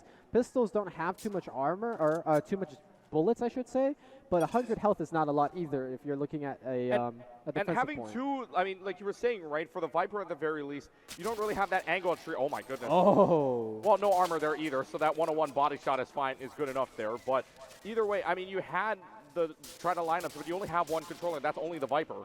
So maybe if you had a Brim or something, that could have covered heaven a little bit more, and you have a better chance at taking an A site, but nothing doing there anyways, as again, 2 people already going down at this point. So down to a minute left to go. Vina with this Marshall can be very deadly, and especially, again, with that Marshall, body shot is still 1-on-1. No armor on means you're dead in 1 shot still. Exactly. 101 is more than enough. 1 more than enough, quite just literally. one more than Yeah, enough. just enough. Oh, and there it is Seeing again. it. Another one claimed. Oh, very close, but Snooper gets the most of it with a classic there. Hello. But the Ares guess is as good as true. Like a boss trying to get that spike plant down just so they can get the 300 credits, but is it going to get spotted? No, not going to get spotted, but Bangah was just waiting for it. Well, and they knew right away, right? They knew that if somebody had the spike, they were probably just going to rotate out to the other side. Could have been a fake, but didn't really have enough time to do that. So we see the replay here with that Marshall to start off. Had to back away, and blundered through the cage was very impressive. Oh, yeah. You had to take a guess there, because I mean, that Cypher could have ran all the way out, but good guess from Blonded. Good guess. Doesn't hurt to take a guess, especially on an Ares. 150 ammunition is quite a bit to get through. So thinking that up, and we highlighted the defensive advantages of KJ on B side. So seeing that setup once again, but you know, if you keep attacking the same site, it may not work out. It's kind of like ramming your head into a brick wall. It's a matter of whether you want to switch it up or whether you want to switch up. Oh, no tag though. Okay. Lucky. If the rubber band had sent them back, it would have been really bad. Oh, you're right. They were hoping for the rubber band situation. But still, Nano Swarm's double use there from Bangah to see if they can trap them in, and it's absolutely working wonders as Bangah's found 2 dismisses out, but trading out 2 of their own. It's a 2v2 situation now. It looks like there might be a plant coming down with a minute left to go, which there is. First plant coming out on B site this time. So now they're going to try to find out where they can get to. Neural Theft is going to come up. Is it going to be enough, though, for the Cypher bandwidth battle? Phantom v Vandal. This is going to be the debate of which gun is better, and it's going to be the Phantom winning it as Super finds the first point for Shina. Snooper with a really good use of that utility there. That second blip of Neuron Theft exposed where that stage was exactly. And look at this layering of the utility. Post Malone was just stuck there, helpless. And Snooper just had the right angle. It just worked out. We highlighted KJ, but Cypher is just as good if you get the setups down. And we did expect them to win. This was the round where they had the artillery advantage because of the bonusing from Bangahs. And now, a little bit of a shake-up in that economy, just like that last map. Yep, just like last map. 2-1. Yep. Exact same scoreline Exactly we had the through same. 3 rounds, and it happened the exact same way. So this is going to be very interesting. And in fact, in the first 3 rounds as well, Snooper had a 3K in the first round. Now Snooper has a 3K in the third round. So, I mean, this is basically deja vu. But, bandwidth battle. Won by Cresselia. On the Spectre this time around, gets the headshot, trades out Vina Melk, probably the top fragger there so far. Viper Wall comes out, and it's going to be right around the corner. Post Malone waiting for Shina. A little bit of a jump scare. Valorant is a horror game after all. Oh, yeah. Those corners are very scary. And now here comes the Viper's pit out onto A. So this is almost guaranteed that they know where the spike is and everything, obviously. But now Viper's pit is going to be used, and as long as this Viper is up, that's going to be big for them. Recon both at least finds Cresselia for the current moment. So much trouble with the Odin through the wall. Now the question is lineup still available here for like a Boss Cat Dog? That answer is yes. And right now, the smoke as well. They've also got the Viper's Bite. They're going to get it for right now. Another lineup here through the smoke. The judge comes out. The court is in session. And Shina ties this up at 2 apiece. It was expensive, it was gruesome, but they get it done and they tie it up 2-2. History does not repeat itself for the first time here tonight. And signs of life coming up from Team Shina. Yes, they did lose a couple members, but they have more than enough credits in order to buy up. And now Bangah's in an unfamiliar situation where the economy is pretty much in shambles. They're going to have to get a little bit creative with what they choose to buy. And with that advantage in artillery, Shina might choose to press their numbers or just pick them off one by one. It's going to depend on what they want to do as a team, but now that teamwork is more than ever crucial. As Blonded is going to get blinded here. That's a tongue twister, but Cresselia does claim one already onto site, and they rush onto B. Shina here guarding an area, and all of the people onto site is not going to make it out alive. The judge is claiming so many lives here. That gavel is striking out pretty hard here. Oh, yeah. My, oh, my. The spike is down. Going to go towards B site right now. First push to B, or rather, this would be the third push to B, if you include that second run where it was Viper v all. But now you're going to have the Sky Smokes out. See if Post Malone can make a difference here alongside this Reyna of Vina Melg, but Snooper gets him out of market, and Snooper's going to find another one, transfers that fire on over, and for the first time, Shina's got the lead. Flawless lead there. So shields, utility, all you really need, and this is going to be a full buy round for Team Bangahs now, because look at that, triple digits like we mentioned, it's now or never. It's going to be a really, yes, it's very dire. A very big lead that could happen from Team Shina, and this is what we were talking about. Your backs are against the wall. It's time to get creative. That Cypher that we were talking about is top fragging. So Snooper really does care about this situation and is like, okay, you think we've shown all our cards? We have a little pocket pick here. Let's see how you can handle it. Does that recon bolt find anything? And I don't think it spots a single thing, so we'll see if that works out for Blonded here, or if it works out for Shina, depending on where they are. Going around the corner, though, Lays takes care of Blonded with the crossfire help of Cresselia. And now, maybe that's a signal that B could very well be open for them. And they're going to try to push it here. Spike a little bit on the delay, but the Killjoy ultimate, the lockdown already used. The very scary thing about using lockdown onto B side is you're never going to clear the back of Boathouse. So yes, you're going to have this entire area, but you never know about the back of the site, which is why the Viper is checking now. But Cresselia has that mid, but has no ammunition. Oh, the reload, no. Still 3v3 now, and both KJs falling low, and the judge simultaneously kills. Oh my goodness, this gavel is huge. The judge is making amends with every single person it sees.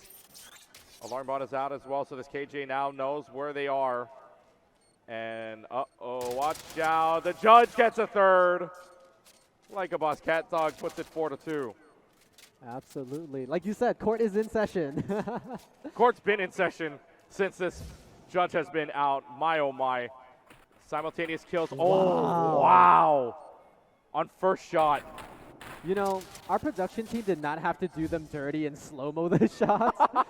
But I guess if you fire enough bullets, surely they will land. So triple kill on that judge. Not taking any breaks. No recess here. As they head 2 ahead in terms of rounds. And they're going to upgrade a little bit. As we can see here, different choice of weaponry. But Recon Dart not going to find anybody. Is going to get shot out, though. So based on the sounds of the gunfire, maybe you can tell how many people are there. But playing very conservatively because they want to keep their lead. They want to make this slow and methodical. You can see so much utility being used mid. We talked about that mid control earlier before the game started. Having that mid control means you can either rotate between A or B, but shotgun does come Bucky through. One. Bucky, oh, headshot, hello? Oh, but the Odin wins. that was so awkward. That was an awkward one. I thought I hit enough on the head. I thought it was enough, but I guess not. Somebody might be mad about that, but now you have, I believe that's going to be the Neural Theft up to give them at least some idea as to where they are. Now Bangah is able to get the kill with the Stinger onto Snooper, so it's a 4v2 situation. Now defending team with their first opportunity look at man advantage for the first time in 5 rounds. Blondin's going to take this all the way to the back. What? The bounce shot and the shock dart. The lineup's insane. 4-2. Get the slow-mo on that, ready to go here. 1v the world here. Cresselia's found one. It's the left-handed gamer. The left-handed bandit of Cresselia. 1v2. Can you win this one out? 1v1. What a round this would be. Can Cresselia clutch this out? It's Sage versus Reyna. Spike down at B right now. Trying to plant that out. Lyra's used. Does Cresselia have enough? No, NewJeans is able to clutch this one out. What a round. And it's 4-3. Lead cut from 2-1. Oh my gosh. There was a conscious decision to not take that second orb because you are in the ultimate. You are an Empress there. Just doesn't choose to take it. Chooses to take that fight at Spike at 70-something health. And it just wasn't enough here. Look at this. It's this default, you know? It's beautiful. Where's right Layton? Here is full health, but doesn't choose to take it. It's 120-something versus 70-something health. If you were full health matching, that could have gone a different way, but they narrow the lead from 2 rounds down to 1, and this is super crucial. Both teams bringing the heat, and look at the ultimates available. 4 on the side of Bangahs, 2 on the side of Shina. Yeah. Wrote in my notes here on my sheet, shock dart, wow. Wow. Amazing lineup. I mean, we have to keep that in the highlight reel when we get to the post here. Oh, yeah.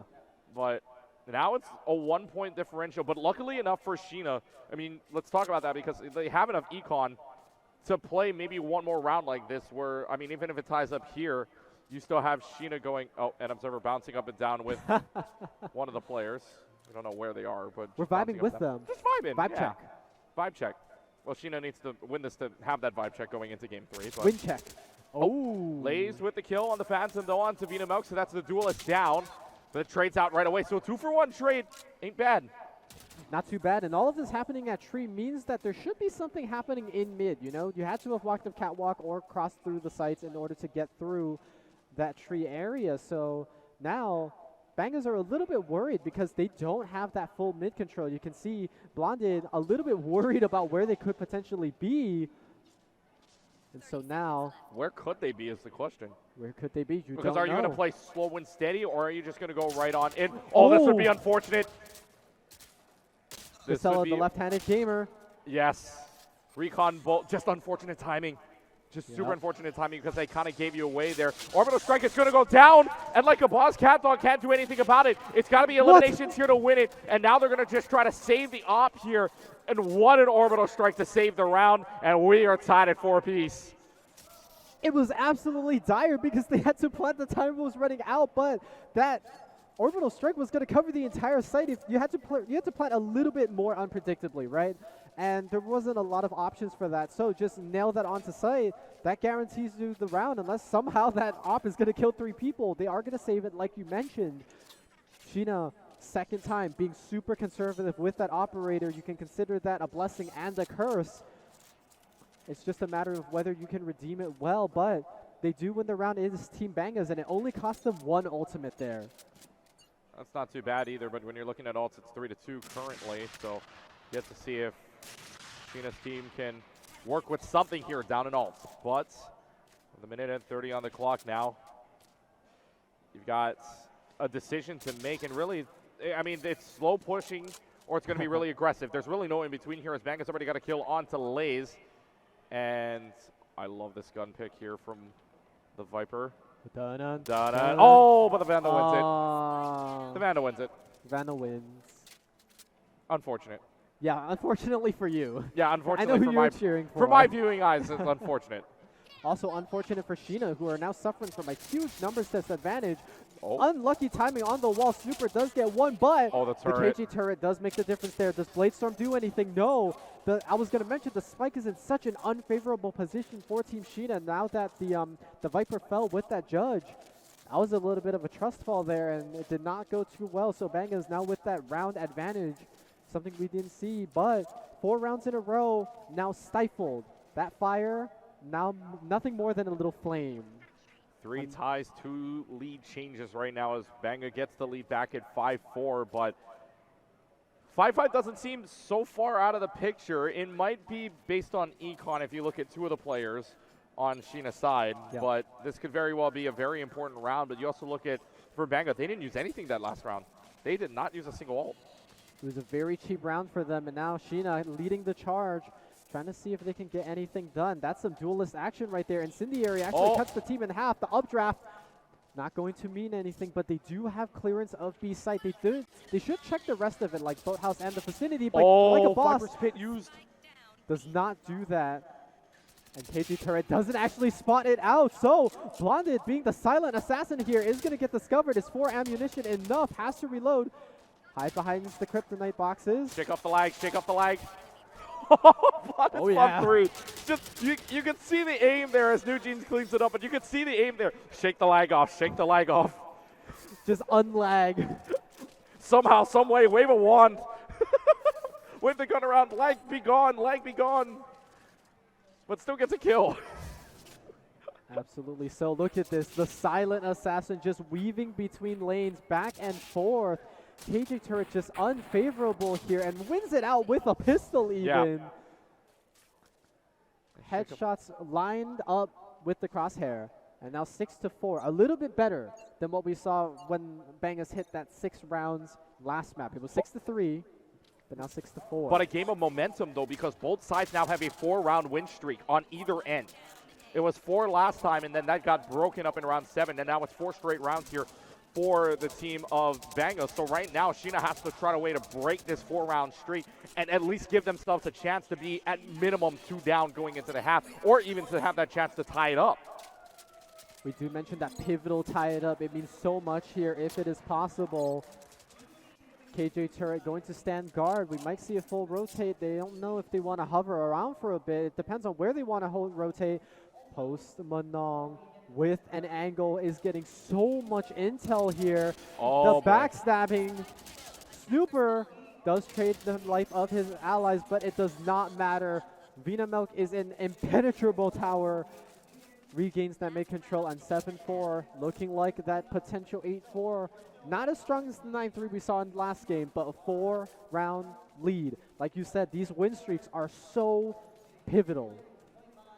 Yeah, and it's pivotal now. You've lost 5 straight, and you haven't planted. I mean, it matters not much, but you really don't have that pressure of the spike plant since round 7. You really don't have that pressure going on. It's because they're getting so many early picks from Bangah's side, so now you have advantage going into this, and it's last round, it's full buy, but you look at ultimates as well, it's tied 2-2, but this favors the defending side at the very least. Put it all on the line here. If you're Team Shina, it would look so good for you if you're only 2 rounds down going into that half. We see such a defender advantage throughout these tournaments, and Bangah's was the only one to break that last map, but Vinamilk is putting a stop to any momentum that Shina might have. Already 4v5 is the numbers, and Vinamilk is the first to score. The question is, are they going to be able to make a comeback for Shina at the very least? Because again, a huge round right here. 8-4 is a bigger difference than a 7-5. Yes, sir. But they tried to just move along here. Snooper's found a kill into Vinamilk. That's traded out right away for Post Manong. And now, the sneaky beaky-like battle. Post Manong taking down Shina. Jumps up, saw the head. At the very least, I think they saw it, so that's going to be a battle in a couple of moments here. But still 35 seconds, and Bangah's won it. That spike. That spike, and that is spiked down. That's huge. And the Odin's gone as well, so that's a big amount of damage down as well. It's Reina v. All. It's Cresselia having to clutch this one up. Lockdown on top of the spike. That's insult to injury right there. That's insult to injury, and now, based on time left, it's a 2-second differential, so you only have 16 seconds to try to pick this up and run out, which means it's going to have to be an elimination round here to win this one out. No players detained at the very least, so they don't know where the Reina is. Shina doesn't know where the rest of the team is either, but 3 seconds left. It's not going to happen unless they all align themselves. The stars will not align, and we go into the half 8-4. I'm a little confused if Cressella's decision-making is to save for the half? Maybe there's a coupon going into the second half. Ooh, that sounds What good. if that was actually a thing, though?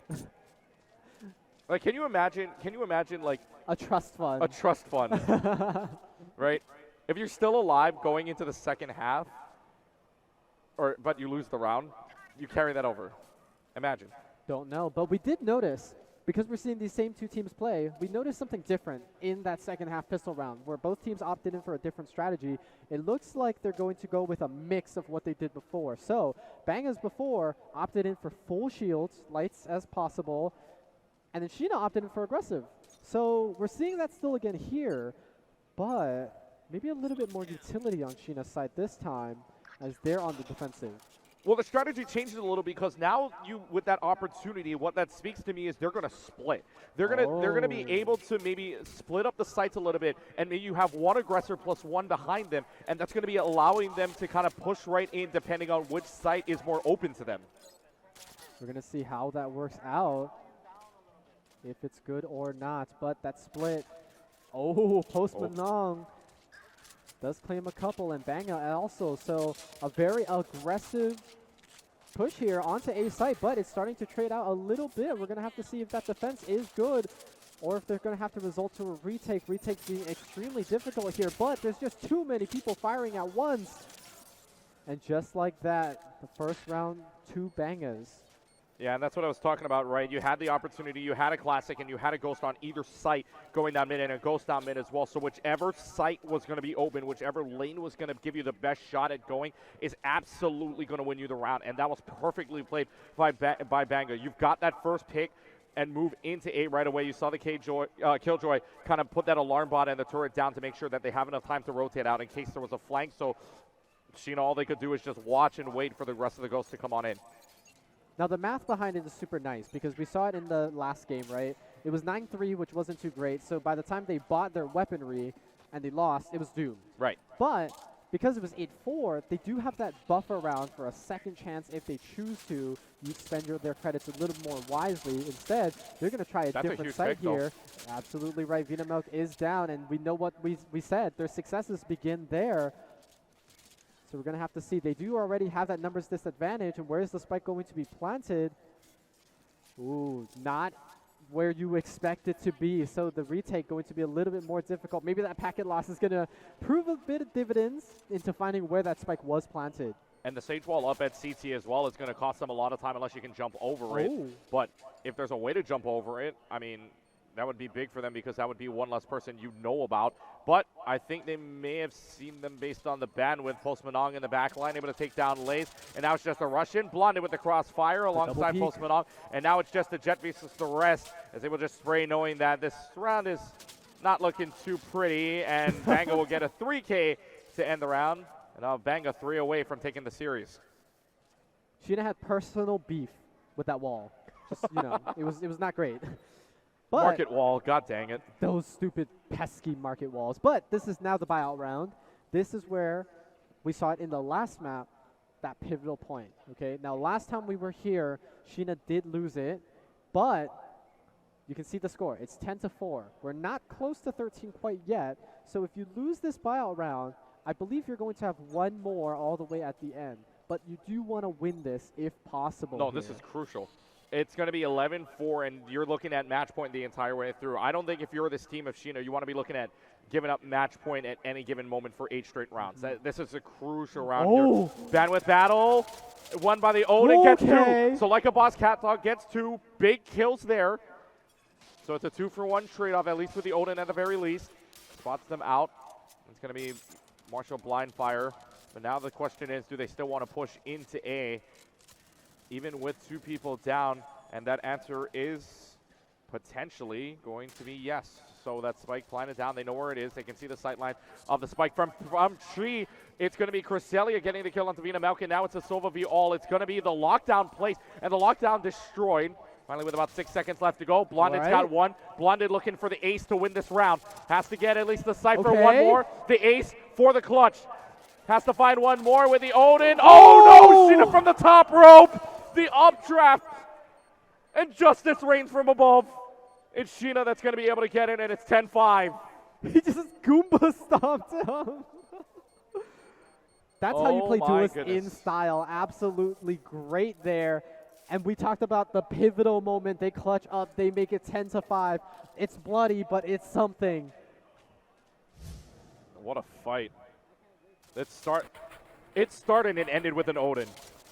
Put it that way. I mean, my oh my. Blonded picks that up and goes absolutely off. Almost clutched it up. But then, from the top rope, you can see the slowdown shots here. But from the top rope, Shina just pops off and it's going to be able to get it. So, I mean, my oh my, what a round. That was crazy. That was probably the best outcome you could have. I know 4 people died, but you won the round, right? Yeah. You're extending the game little by little. You're scaling, you know? Oh, you're going to need to scale fast here. You're still down 5. You're still down a lot. It's better than being down 7. That's true. Yeah. I mean, always look on the bright side of life. Yes. It's always, grass is always greener on the other side when you look at it. Bandwidth battle, though, happening there. But looks like one person was able to get away scot-free. And now just seeing if they can run right in. Oh, no. Taker's advantage. Oh. Won by Vinamilk. 5v4 now, and this is probably the go signal because now no more Viper either. No more Viper means so much utility down, which is so scary. I mean, you still have the Killjoy, but that's half of your utility pretty much wasted in terms of environmental. Blonded is going to check 2, so rather unlucky. The health bar is kind of even, I would say here. It's just a matter of if they can complete this retake. It is a numbers advantage. Post Manon with a cheeky angle here is going to find out Lays. Another trade 1-for-1, but Cresselia. Okay. I don't think they saw Cresselia go through the smoke, so the smoke came down, but Cresselia was able to enter that anyways without anybody seeing it. So now they're going to defuse, and Prostone fake. You cannot see it through the smoke at all, so they win by spike defusal, and the lead is down to 4. I don't believe this, but you saw that Post Malone was at 24 health, but there was an incendiary on the floor. There's no other Brimstone in the game. That was his own molly, which zoned him off of checking on that spike, and that defuse just went through. Like you said, they don't have to take off of it. They see that incendiary there for themselves. And a little bit of a blunder here on the side of Bangah's. Yeah, I mean, granted, they still have a 4-round lead. They have a lot of comfort room, a lot of room to breathe, but the economy not looking too good for them. If they lose this round, that's probably the next 2 or 3 for Team Shina. And that would be huge for you. That would mean that they're all caught up. Exactly. So, I mean, let's find out. This is an immense round as well. I mean, every other even round you could say is pretty immense for this kind of game. But now, Pulse Manon getting a big headshot onto Cresselia. That's a huge kill. And now, Peaker's advantage won by Vinamel. Gets down to a 5v3. Somebody's got to play hero here. Who's the hero going to be? JRPG style, you know? Got to pick your party leader. They are going to trade 1-for-1 here, but it's still 2v4. Nuki's opting to use the healing orb on himself like a boss. Has the Ares, has a bunch of ammunition, but I don't know if that ammo is going to connect with anybody. Orb does reveal the location of the stage, but not too much because there is a wall in place. Spike is going to get planted, and it's going to have to be a retake angle. It's going to be a retake angle for right now as you've got at least a kill for them. And now it's a KJV all. 10-6. This would be a huge round for either side. I'm going to need to find out where they are right now as bandwidth battle going on.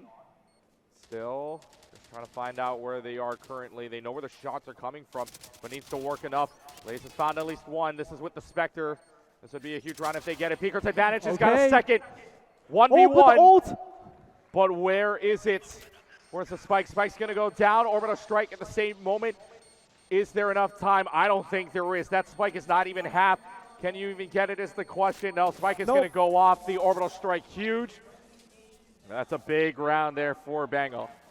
It's always these people, just the one person left alive, but it's the kryptonite to the enemy team. You can't really counter that, you know? So, unfortunately, that's going to be it there. But a really clutch situation here that the Killjoy was able to pull off. It's just unfortunate that the Brimstone was the last one left alive. I mean, you can't do anything about that, but you definitely made the round expensive if you're on the side of Team Shina, because that economy is still not looking too good on both sides now. And this is that breaking point. If it's one or the other, that's how it's going to go. But for Bangers, if they win it here, secure round 12, economy in shambles for Team Shina, round 13 is probably in the bag. Let's find out. Bladestorm is out. Bladestorm only hits a little bit, and to no avail. Shina's got nothing there. Vinamel makes him pay dearly. So it's a 5v4 now, and you're right. This could very well be the dagger. We will see those. We'll see where they want to rotate. Where's the go button? Where's the green light going to go here for Bangah? Because you do have a big ultimate down. Bladestorm not available either. Shina still has a lot to use. This would be a very big round to use it on. Bite comes out a little bit, but to no avail. Finds nothing as of right now. There's going to be the Owl Drone out, and this is going to spot out a KJ, and what an Owl Drone from the Sova to help themselves out. Vinamel as well. So now it's the Viper. It is up to like a boss cat dog to see if they can win this one out. The Viper spin is going to come out. They're going to try to use it, but everyone's surrounding them, and it's a flawless round. That's the worst thing you could have imagined here for Shina's team. That's the least favorable, I think, is what you wanted to say. That's for what I Shina's wanted team. to say, yes, yeah. That's the worst case possible. It's not looking good, and that, not only that, but you just wasted Viper's Pit, so that's another ultimate down. You could see they had 4 ultimates in this round. Yes, a couple people were holding pistols, so they were a little bit conservative and hesitant about whether they wanted to use these ultimates, but now you're down a crucial ultimate in terms of holding down a site, and yes, you still have the KJ. That's still pretty good, and your duelist, you know, there's a lot of intel ultimates still left available, but this is the do or die moment. You have to win 6 rounds in a row in hopes for an overtime. 6 opportunities at match point here for Bangah. Could take the pot here as well. Lockdown's going to be used by the attacking side of Bangah. So Bangah's going to try to play aggressively here, trades that out. Shina's got to trade with the judge at the very least. Snooper takes down Sova, so no more recon bolts either. But now you're going to have maybe a plant down, and the spike is indeed planted. So here's where we go in to what's going to be a crazy fight here. Lays is going to take down Bangah with the defending lockdown of their own. But it does not cover some parts of this map, so this could very well be huge. Here comes the rest of the team, and there's the defuse out, and there's going to be the lockdown getting Vina Malkin. There is the defusal, and we are not done yet. It did cost 2 ultimates, but Reyna does not get to use the Empress to the full effect. Detain does stop you from getting any kills. And so they do waste an ultimate in exchange, and their playoff dreams are alive. They're still in this tournament. It's not over quite yet. Signs of life here. And yes, a couple people died. The economy's not looking too great, but I would say this is rather even heading into round number 20. Yeah, we're heading into round number 20 here, and this is another big round for them. Both sides are going to full buy here. Yes. And both sides are going to have this opportunity. So it really now comes down to who's going to be better and more aggressive in this case. Now the question's going to be, can Bangah end this here, or will Shina take us even further? We have not seen past round 16 in the first map, but we are past that now. We are in round number 20. With a minute 15 on the clock. Ooh. That hits Vina Malkin right away, so that's huge for them. That's going to give them a lot of information, especially with that spy cam too. That's big for them. But now, oh boy, this situation's looking dicey here as they just try to push right in. They're baiting so much across the map, and they're getting these advantages here, but you got to keep in mind that the spike's on A right now, and I don't know if they know that. But do they know that is the question, but they potentially could make a flip here as it's silent. It is a silent day, and now they're just going to go ahead and plant, and the spike is down. They're going to go towards A. Here's the end-all 3v4 situation. Shina with the Odins is able to get one at the very least. And right now it seems like they backed off, but maybe it's for a good reason. We'll find out what that reason is. Spike is down. Here's your game. They're going to try to move right in. If the Odin tries to get a spray kill, nothing doing there at the very least. Spike is running out of time. Lace found a kill in the background. 3v2. Spike is running out of time. And this Hunter's Fury is just going to get used on the Spike, or maybe even closer to that. It's Blondin taking down Lace. It's got to be Shina versus the rest of the world. Oh. Shina's got to take him down. They're going for the knife kill. It's a knife ending here in the Randomz. It's just up to Shina, and Shina does go down. That's your game.